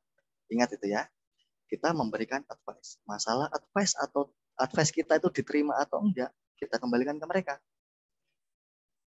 Saya sarankan nih Pak, misalkan katakanlah pakai helm dengan spesifikasi ini atau katakanlah sarung tangan. Sarung tangan untuk pekerjaan pemotongan saya sarankan pakai yang cut resistance. Harganya mungkin katakanlah 150.000 saya ngarang. 150.000. Tapi perusahaan menolak, pekerjaan gitu aja kok. Ya udah pakai sarung tangan biasa aja lah atau nggak usah pakai sarung tangan aja lah. Oke silakan, tapi jenengan pihak perusahaan nanti yang akan bertanggung jawab. Itu kan tanggung jawab dari K3 kalau terjadi apa-apa. Itu sih Pak. Jadi kembalikan ke nature kita bahwasanya kita adalah advisor. Kita memberikan advice, kita memberikan nasihat, kita memberikan saran kepada perusahaan bahwasanya hasil dari identifikasi bahaya kita adalah ini, cara penanggulangannya ini. Kita kembalikan. Makanya tadi persetujuan kita kembalikan ke atas.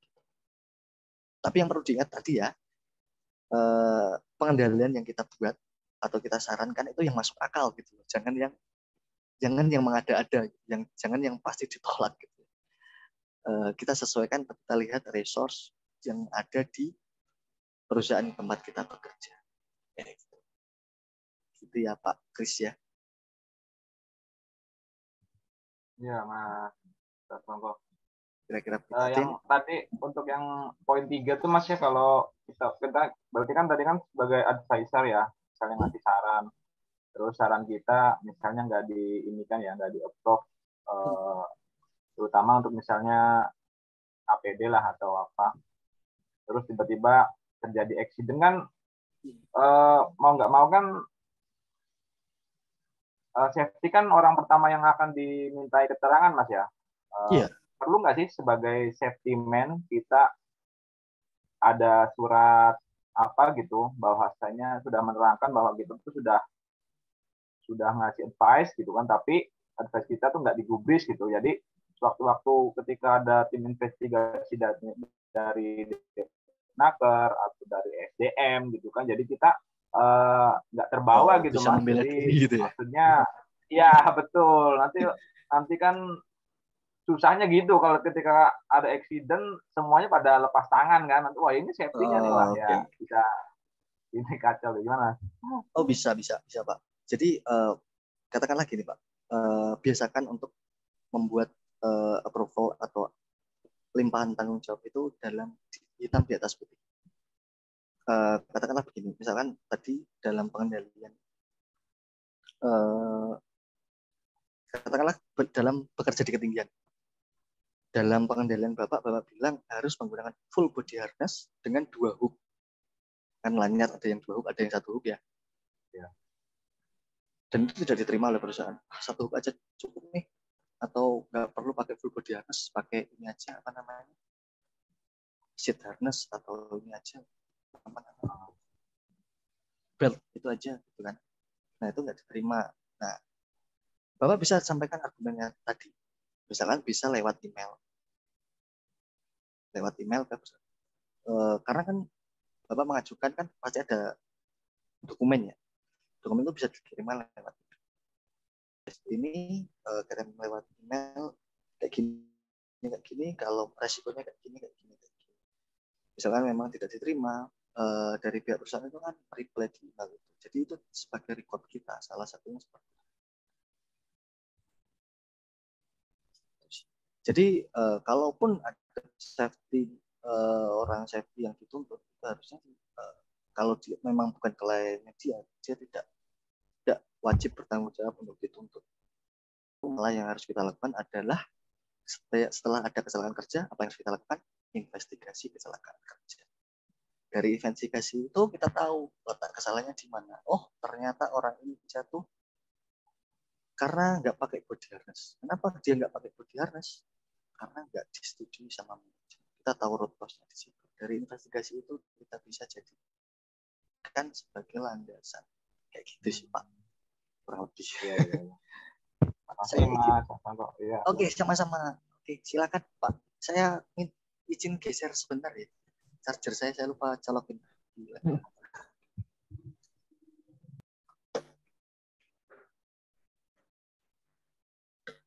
Oh ya, Mas Songko, izin ini ada yang nanya lewat kolom chat juga. Nanti untuk yang lain belum sabar ya.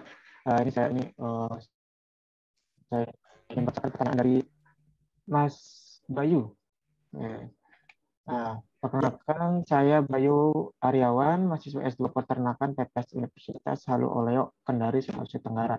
Mohon izin bertanya, apakah prosedur kerja dengan hasil implementasinya dapat dipublikasikan untuk karya ilmiah akademik yang bersifat option? Itu pertanyaan pertama nih Mas. Yang pertanyaan kedua itu adalah bagaimana dengan prosedur dari sistem industri yang sebenarnya sudah disajikan secara umum. Syukur katanya.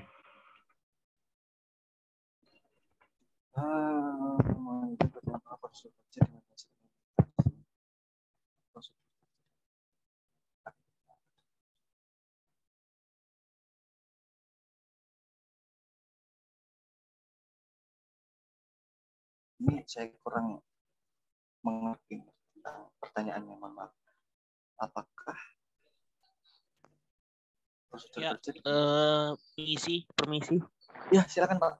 Ya, maksudnya itu kan ada beberapa prosedur kerja itu dengan hasil implementasinya itu sudah dipublikasikan dan dijadikan pembanding untuk karya ilmiah yang bisa dibilang adoption, artinya dia mengadaptasi dengan penelitian dia yang dia gunakan.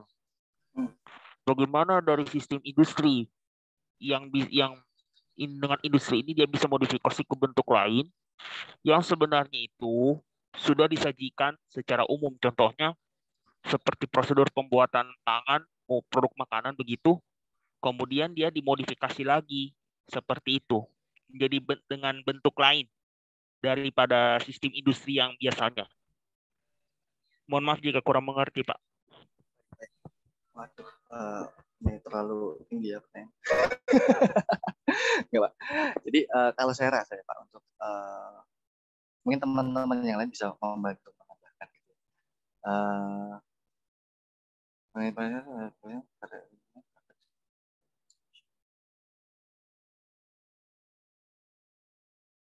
Ya, bisa saja sih Pak, apakah proses kerja dengan hasil implementasinya dapat dipublikasikan untuk karya-karya akademik? Ya, bisa sih Pak, karena kan begini ya, itu memungkinkan, asalkan kembali ke tempat kerja. Karena ada beberapa perusahaan yang memang tidak mengizinkan potensi-potensi bahaya itu dipublis ke semua orang karena akan berdampak. Ya. Ini kita nggak menutup mata ya, katakanlah dampaknya itu akan besar ke pihak-pihak tertentu yang bisa memanfaatkannya untuk kepentingan pribadi. Contoh katakanlah LSM atau semacamnya, yang LSM yang nggak benar ya, LSM yang nggak benar nanti bisa memanfaatkan dokumen-dokumen tersebut untuk kepentingan mereka sehingga kedepannya akan merugikan perusahaan kita. Jadi saya kembalikan lagi prosedur-prosedur tersebut tadi, kalau memang mau dipublikasikan ya bisa saja, tapi dengan catatan itu harus sudah melalui manajemen decision atau manajemen approval kayak gitu Pak.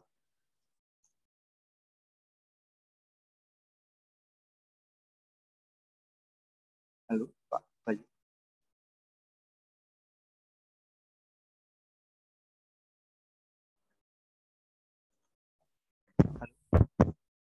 Oh, sudah oke ya.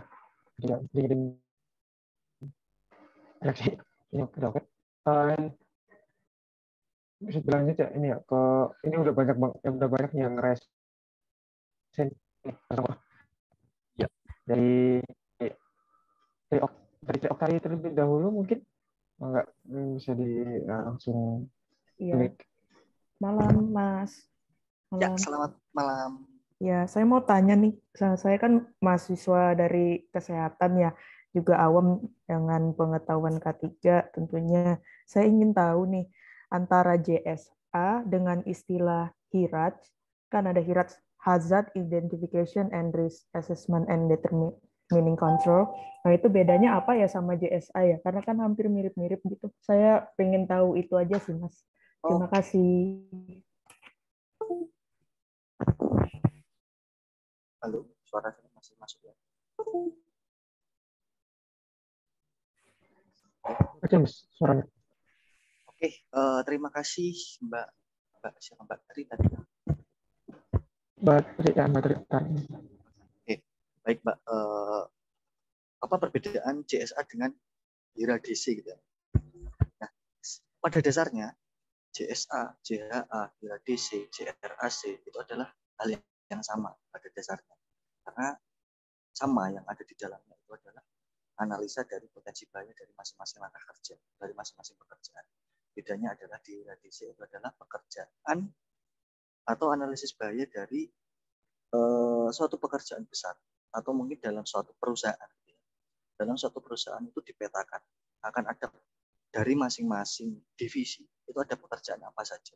Kemudian dipetakan di situ pekerjaan tersebut bahayanya apa, kemudian resikonya berapa, dan bedanya adalah di situ ada determination control.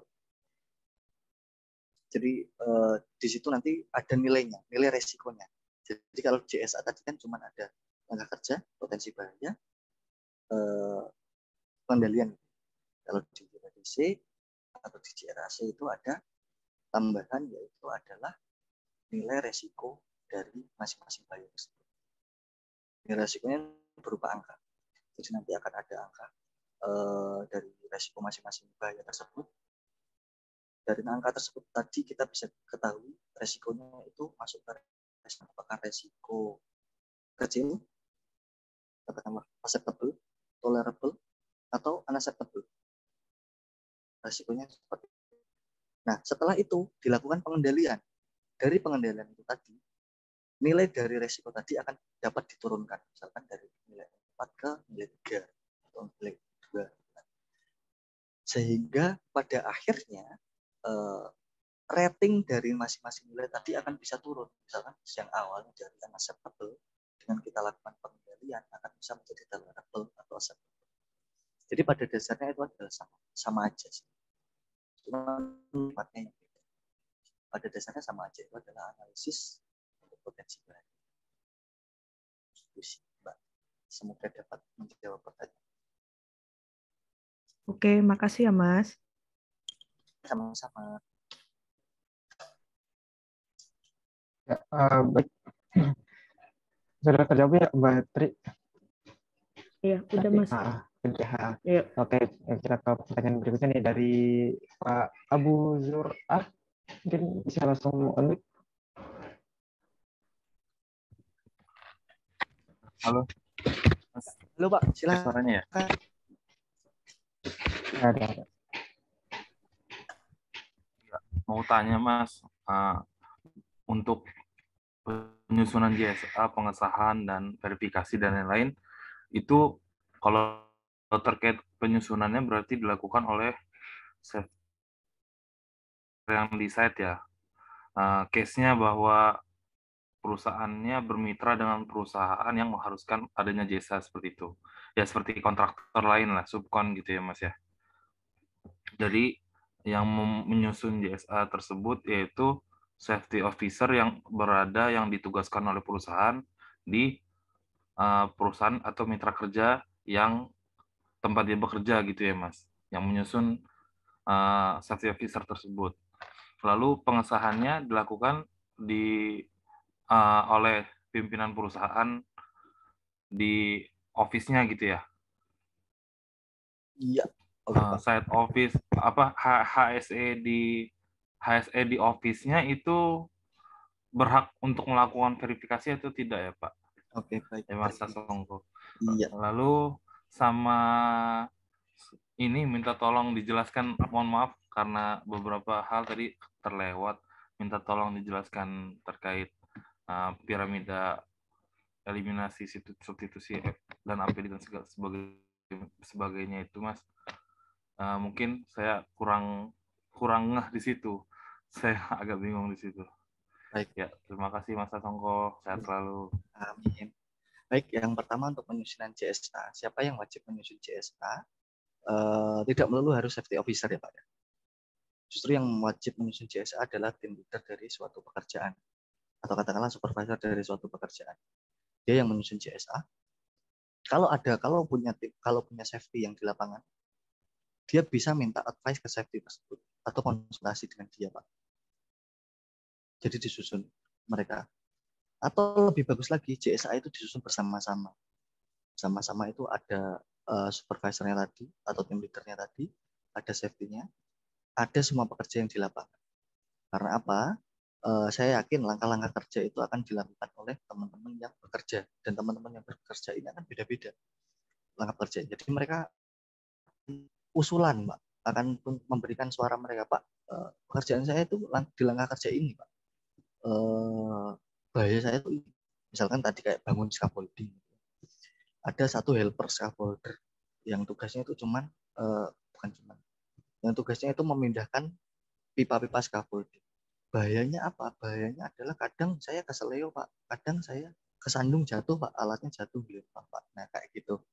Itu dari masing-masing itu bisa tercapture Pak. Jadi yang wajib membuat JSA itu tidak melulu harus safety officer atau tidak melulu dari pihak ketiga, tapi dari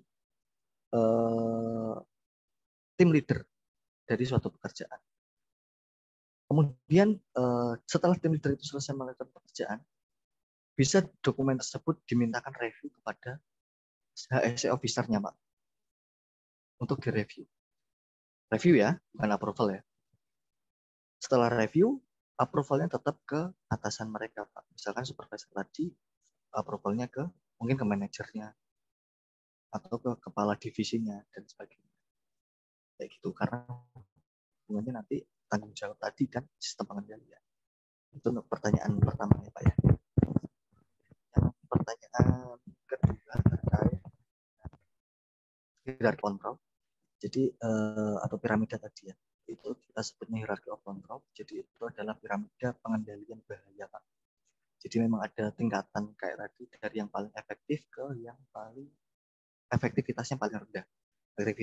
Efektivitas tinggi ke efektivitas paling rendah. Nah, yang kita tahu bahwasannya efektivitas tertinggi ada di atas.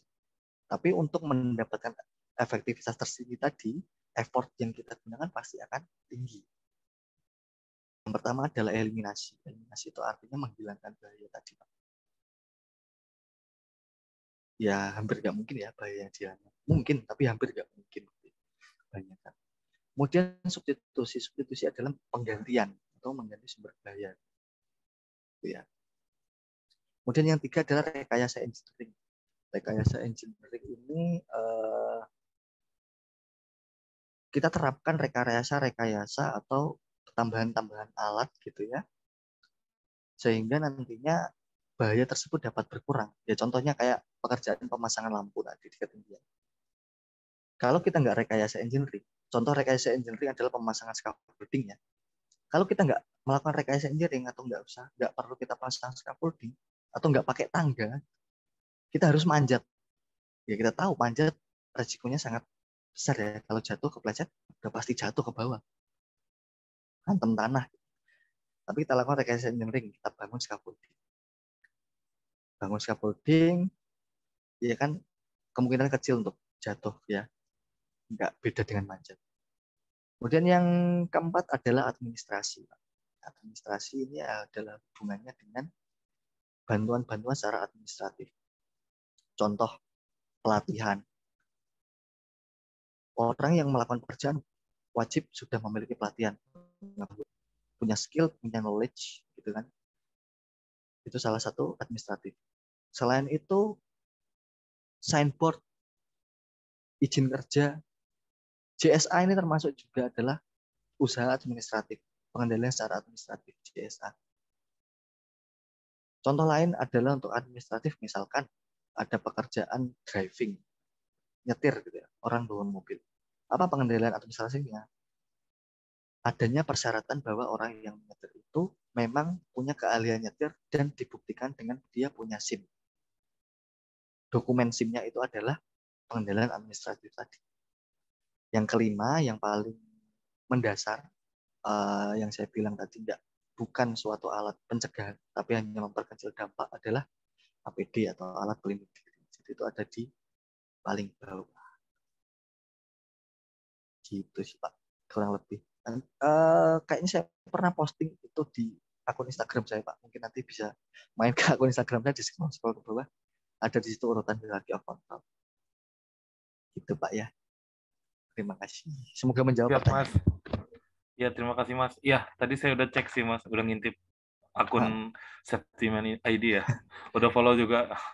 Oh iya. Oh iya, sama terakhir Mas Songko, untuk JSA sendiri, kalau untuk pekerjaan dengan mitra kerja seperti itu, apakah perlu verifikasi atau persetujuan dari mitra kerjanya Mas? Atau semacam apa untuk mengetahui bahwa kita telah membuat JSA gitu dan diverifikasi atau lain sebagainya Mas? Apakah perlu demikian atau harus internal atau hanya internal perusahaannya saja cukup gitu? Terima kasih Mas.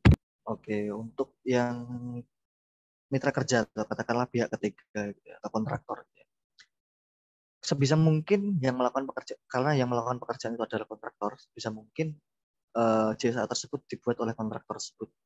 Kemudian kita sebagai pemberi kerja tadi, sebagai orang yang menggunakan jasa kontraktor tadi atau mitra tadi, kita melakukan verifikasi ke lapangan Pak terkait dengan JSA yang sudah dibuat tadi, apakah sudah benar-benar dilakukan atau belum. Ini juga sih sering saya di lapangan.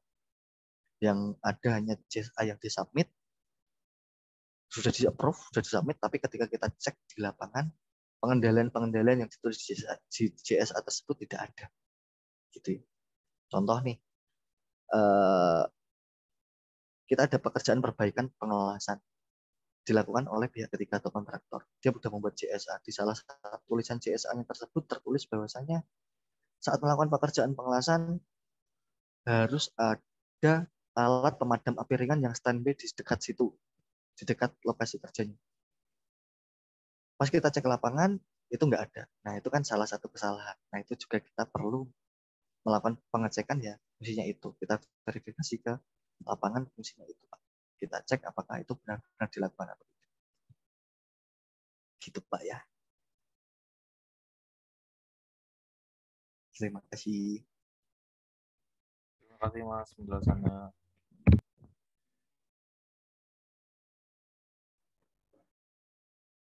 Oke, Mas Tungko. Ya. Ini masih banyak banget pertanyaan di kolom chat ada 3, nih ada yang ngeresin juga nih. Pak Yusuf, mungkin dari yang resin dulu aja ya Pak Yusuf, nanti untuk dari kita pertanyaan dulu nanti dari kolom chat. Kita ada keterbatasan waktu juga, jadi kita ini aja langsung. Halo Pak Yusuf. Iya, terima kasih. Selamat sore, selamat malam. Malam, Pak. Oh iya, Pak Sesongko, saya mau nanya ini. JSA itu biasa wajib selama pekerjaan berlangsung wajib di attach sama permitnya atau enggak, atau hanya sekedar tulis nomor JSA-nya saja di dalam permit, di form permit to work-nya aja. Kemudian yang kedua, biasanya seringkali saya dapati itu ini pekerjaannya itu similar ya. Pekerjaannya itu hampir sama.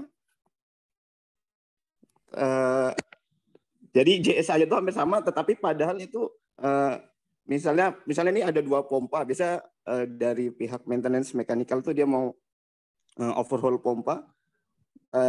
Sama-sama pompa, tetapi ini pompa yang berbeda. Misalnya satu pompa air dengan yang satu tuh pompa hidrokarbon, misalnya LPG begitu.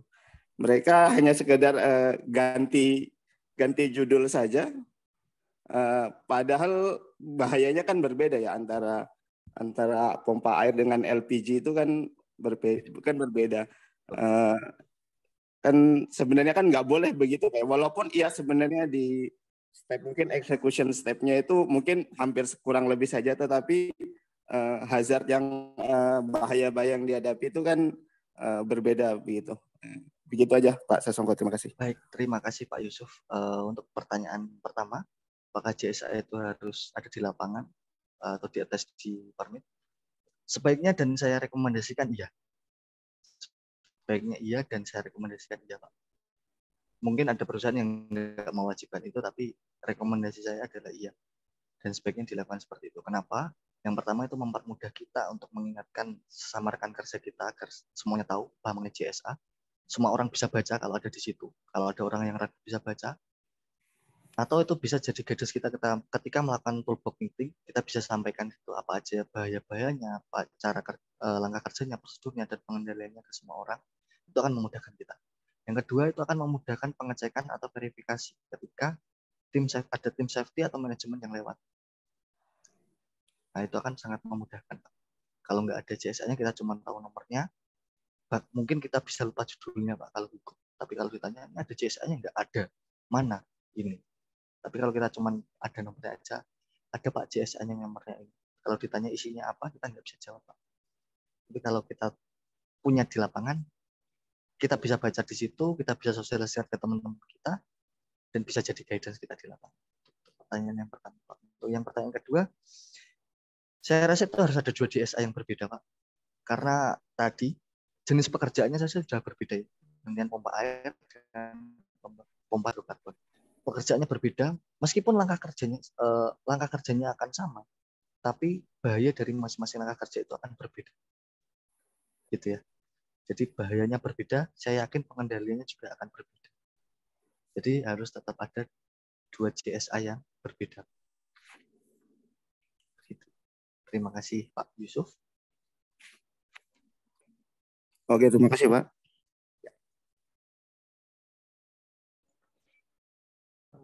Oke, Mas Sesongko, ini 3 pertanyaan lagi ya Mas di kolom. Siap. Banyak nih masih ini Ya nggak banyak yang usah. antusias. Senang malah saya banyak yang antusias. Iya, Pak. Antusias. Pertama dari Megatera ini. Nah, selamat malam, saya Megatera, masuk S1 Teknik Perkembangan PN Veteran. Nah, saya ingin bertanya, dalam identifikasi bahaya risiko memiliki banyak metode yang berbeda, di antaranya Hiradice, Hazo, Azad, Azan, dan lain-lain. Jadi saya ingin bertanya untuk DSA sendiri itu dipakai keadaan apa saja dan apa keunggulan DSA daripada metode identifikasi bahaya yang lainnya. Terima kasih. Baik, terima kasih Mas Megatera ya. Jogja ya, saya dulu dengan di Jogja. Itu dekat UPN juga situ. Baik, oke. Apa keunggulan JSA dibanding yang lainnya? Keunggulan JSA dibanding yang lainnya adalah JSA itu spesifik di satu pekerjaan tertentu. Beda jenis pekerjaan akan dilakukan beda pekerjaan dan dilakukan pada saat pekerjaan itu akan dilakukan. Otomatis ketika dilakukan pada saat pekerjaan itu dilakukan, JSA ini akan fresh sesuai dengan bahaya-bahaya yang ada di situ. Jadi itu adalah salah satu keunggulan. Dan jelas di JSA itu ada langkah-langkah pekerjaan yang detail dan juga pengendalian-pengendalian yang applicable di sana. Jadi bisa langsung gimana ya? Jadi ini pekerjaan nih, sebelum pekerjaan kita lakukan JSA. Jadi benar-benar sebelum melakukan pekerjaan, persiapan kita ini benar-benar matang. Kita benar-benar tahu dan kita langsung sosialisasi ke teman-teman. Jadi itu adalah metode yang saya rasa itu adalah sangat baik gitu ya, untuk mengetahui bahaya yang ada pada saat itu di lokasi kerja itu. Gitu ya. Oke, itu saya rasa itu semoga bisa membantu menjawab.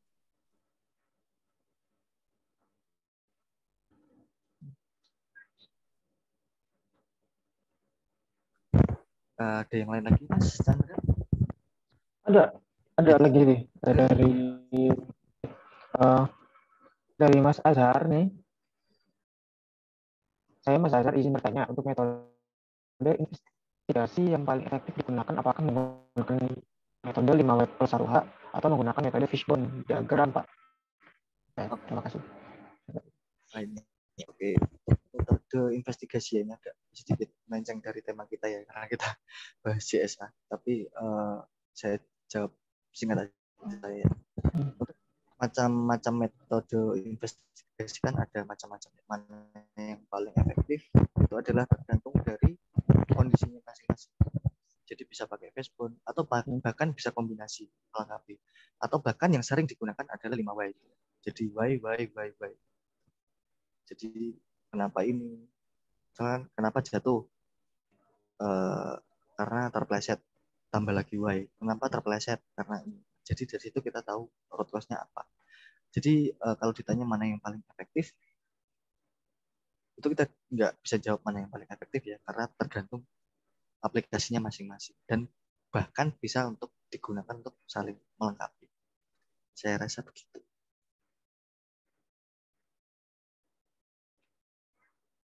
Baik, selanjutnya Mas. Ada dari Pak Alilah. Oh iya, ini. Ya ini. Enggak Pak, bisa konten Pak. Ya, ada lagi. Oke, terima kasih Pak Khairul. Izin Pak Sasongko, saya di sini ya saya dari background dari kesehatan, cuman ingin tahu tentang safety juga ini. Mantap Pak.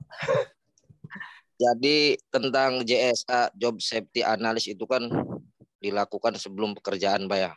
Maksud saya mungkin tadi Pak Sasongko apa udah menjelaskan apa belum. Intinya tadi saya ikut Zoom juga telat. Itu formatnya seperti apa sih Pak? JSA itu ibaratnya detailnya ya. Karena saya orang awam tahu nih Pak. Jadi detailnya itu JSA itu dibuat itu formatnya itu seperti apa Pak dari awal sampai akhir dan lalu diajukan ke pihak perusahaan. Dan yang kedua itu lanjut ke permit Pak ya. Itu permit itu kalau nggak salah surat izin Pak ya. Izin melakukan pekerjaannya. Nah, di situ format JSA dan permit itu berkesinambungan apa berbeda gitu Pak. Begitu aja dari saya Pak. Terima kasih. Assalamualaikum warahmatullahi wabarakatuh. Waalaikumsalam warahmatullahi wabarakatuh. Terima kasih Pak Ali ya.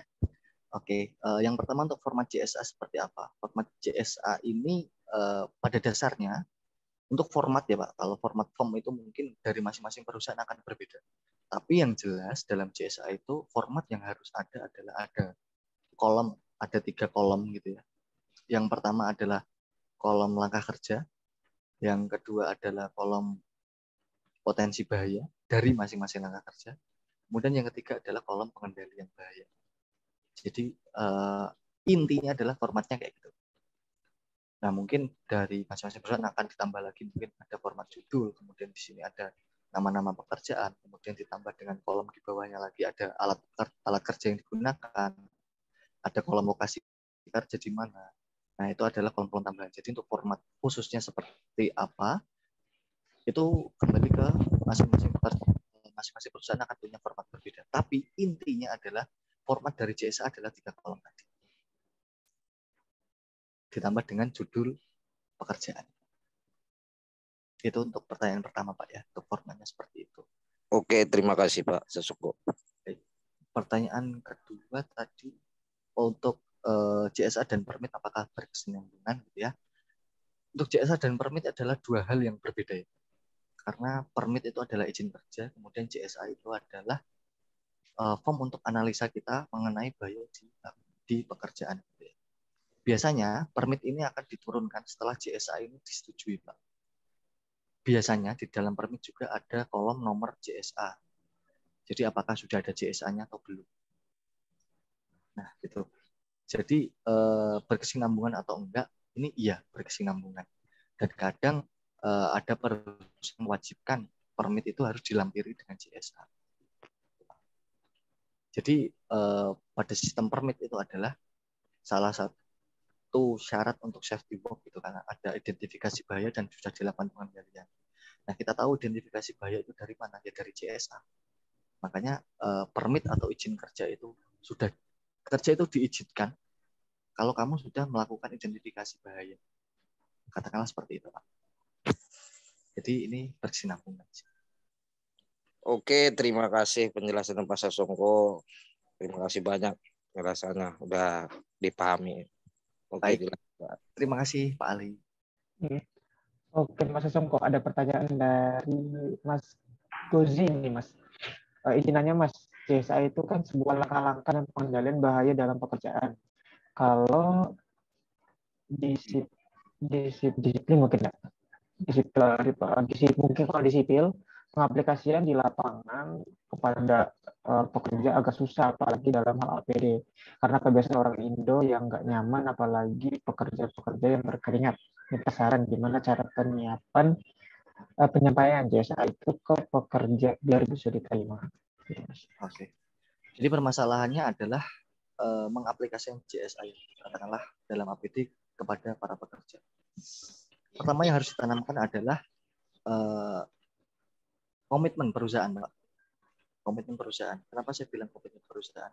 Jadi perusahaan ini komitmen tidak untuk melakukan K3. Kalau ada pelanggaran K3, apa yang akan diberikan perusahaan? Katakanlah biasanya yang bisa dilakukan adalah punishment and reward. Kalau pekerja itu taat, pekerja itu melebihi ekspektasi kita, bagus gitu ya, ada reward. Tapi kalau pekerja itu nggak sesuai ekspektasi kita, ada punishment. Gitu ya.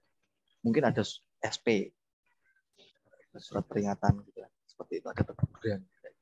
Itu adalah salah satu contoh-contoh dari punishment. Dan ya itu tadi kembali ke perusahaan, Pak. Karena apa? Resikonya adalah kembali ke perusahaan lagi, Pak. Kalau ada kecelakaan kerja, resikonya ujung-ujungnya akan kembali ke perusahaan. Itu yang pertama ya. Kemudian teknik penyampaian JSA itu gimana? Ini bukan teknik penyampaian JSA gimana sih sebenarnya. Tapi teknik kita menerapkan awareness kepada pekerja itu agar mereka sadar pentingnya budaya K3. Karena apa? Budaya K3 itu yang butuh ya mereka gitu. Mereka berangkat kerja pengen selamat, pulang juga harus dengan selamat. Keselamatan kerja itu kebutuhan mereka, kebutuhan masing-masing orang. Kemudian balik lagi ke komitmen perusahaan. Jadi kan K3 itu ya benar-benar tujuan utama perusahaan atau masuk dalam aturan perusahaan. Kenapa kayak gitu? Karena perusahaan wajib melindungi dan bertanggung jawab terhadap semua pekerjanya. Kalau dikatakan nyaman atau tidak nyaman memakai APD, ya jelas nggak nyaman. Kita kerja di lapangan itu nggak nyaman. Apalagi harus ditambah dengan pakai APD. Tapi itu diperlukan sebagai syarat kerja kita supaya bisa kerja gitu kan. Katakanlah kasarannya seperti itu ya. Bapak kalau mau bekerja aturannya adalah ini. Kalau Bapak nggak ikut aturan, ya jangan kerja. Ibaratnya kan gitu. Ibaratnya gini lah, katakanlah ada razia polisi, razia di lalu lintas. Syarat orang naik kendaraan di lalu lintas adalah pakai helm, punya SIM, motornya lengkap. Kalau nggak mau pakai helm, nggak mau pakai APD, di stop nggak sama polisi? Di stop, Pak. Ya sama kayak gitu. Jadi APD itu adalah suatu yang mengikat jadi salah satu aturan. Aturan kalau dilanggar ya ada punishment-nya. Gitu. Gitu sih, Pak. Jadi bisa ke situ ya. Punishment and reward sama counseling.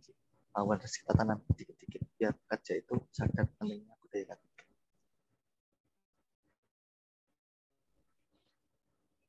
Oke. Ya, oke, terima kasih Pak katanya. Karena Pak Uli. Ya, ini ada yang resen nih Pak Agung Soehartanto. Nah, ya nanti untuk peserta yang lainnya jika ingin bertanya, ini kan karena durasi ini ya, karena waktu sudah menunjukkan pukul 21.00 WIB, nah, sudah mulai ini juga. Nanti bisa tanyakan setelah webinar ini, mungkin bisa ke IG-nya Mas Songko di safetyman.id atau ke IG kami gitu di standard.kse mungkin gitu. Oke, kita langsung ke Pak Agung. Pak Agung, silakan Pak Agung.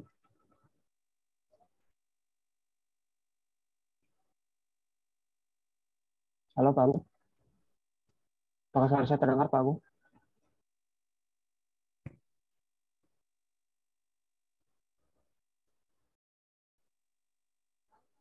Suaranya Pak Agung kayaknya nggak masuk. Kalau tidak ini ada Pak, bisa di kolom chat Pak.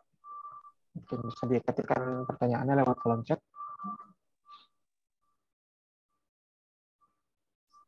Iya, ini di kolom chat juga terima kasih ya ke Pak Yusuf menambahkan untuk pertanyaan Mas Gozi tadi.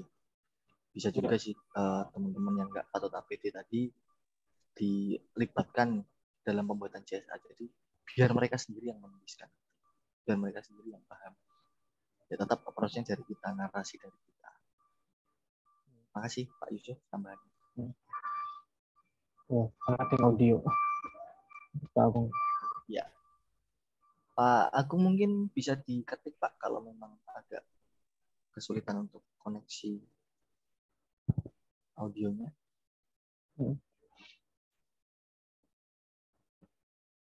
Oh, putus malah ya. Putus malah. Gimana Mas Kok? Apakah ini sudah dicukupkan saja atau mungkin masih bisa menerima pertanyaan lagi nih Mas Kok? Kira-kira. Kayaknya udah nggak ada yang nanya lagi. Udah ada yang nanya lagi. Udah nggak ada yang resen, udah di kolom komentar juga saya lihat. Iya. Nggak ada yang ini, saya rasa udah jelas semuanya. Ya. Sudah jelas semuanya ya.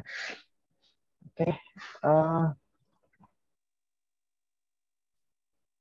Oke, berarti untuk sesi tanya jawab diakhiri sampai di sini. Nanti sekarang tapi nanti untuk teman-teman semua atau para peserta di sini, Bapak Ibu semuanya di sini, barangkali ada yang ingin bertanya, nanti bisa dilanjutkan via Instagram atau mungkin nanti ada kontaknya Mas Songko mungkin bisa atau di mana gitu nanti di luar dari webinar ini. Dan dihimbau untuk para peserta untuk menyalakan kameranya karena kita akan masuk ke sesi dokumentasi ya semuanya. Diharapkan untuk bisa mungkin semuanya. Nah ini. Mantap nih.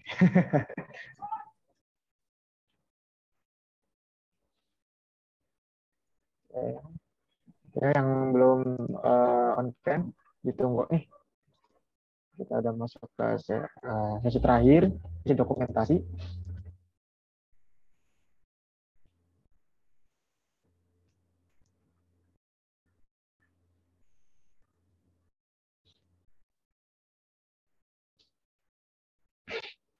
Oke, baik, kita mulai ya. Oke. Jadi kita dokumentasikan. Sebentar. Oke. Untuk ini ada 3 slide ya. Jadi nanti tahan dulu agak lama nanti karena nanti kita ada 3 slide nanti. Oke, untuk slide pertama dulu ya. Oke, 3, 2, 1. Oke. Tahan ke slide yang kedua. 3, 2, 1. Oke, slide yang ketiga. 3, 2, 1. Oke. Kita ke gaya bebas. Kita gaya bebasnya dulu. Gaya bebas ya. Dari tadi udah bebas. Bebas. Oh iya, dari gaya bebas ya. Oh, mungkin gaya baru gitu ya. Oke. Oke, 3, 2, 1. Oke, untuk slide yang keduanya. 3, 2, 1. Oke, untuk slide yang ketiga. 3, 2, 1. Oke, untuk sesi dokumentasi sudah. Saya di sini. Oh iya, ini ada yang menanyakan soal absensi. Nah, untuk absensi untuk webinar kali ini tidak ada. Tapi kalau yang ingin mengajukan untuk pemuatan sertifikat bisa berkomunikasi langsung ke panitia, bisa menghubungi panitia seperti itu. Ya, terima kasih Mas Roko sudah meluangkan waktunya untuk sharing bareng kita di sini gitu. Yang sangat bermanfaat, dan terima kasih juga kepada seluruh peserta yang sudah hadir meluangkan waktunya juga untuk ya kita bareng-bareng sama-sama untuk sharing-sharing ilmu ya. Khususnya malam ini tentang JSA gitu. Jadi kita makin tahu gitu pentingnya JSA di perusahaan gitu kan. Nah, oke. Acara webinar udah selesai, udah dilalui. Saya Ramdhani selaku moderator juga mohon maaf apabila ada salah-salah kata atau tindakan yang kurang berkenan ya Bapak Ibu semua. Terima kasih atas kesempatannya. Oke, untuk webinar kali ini saya akhiri.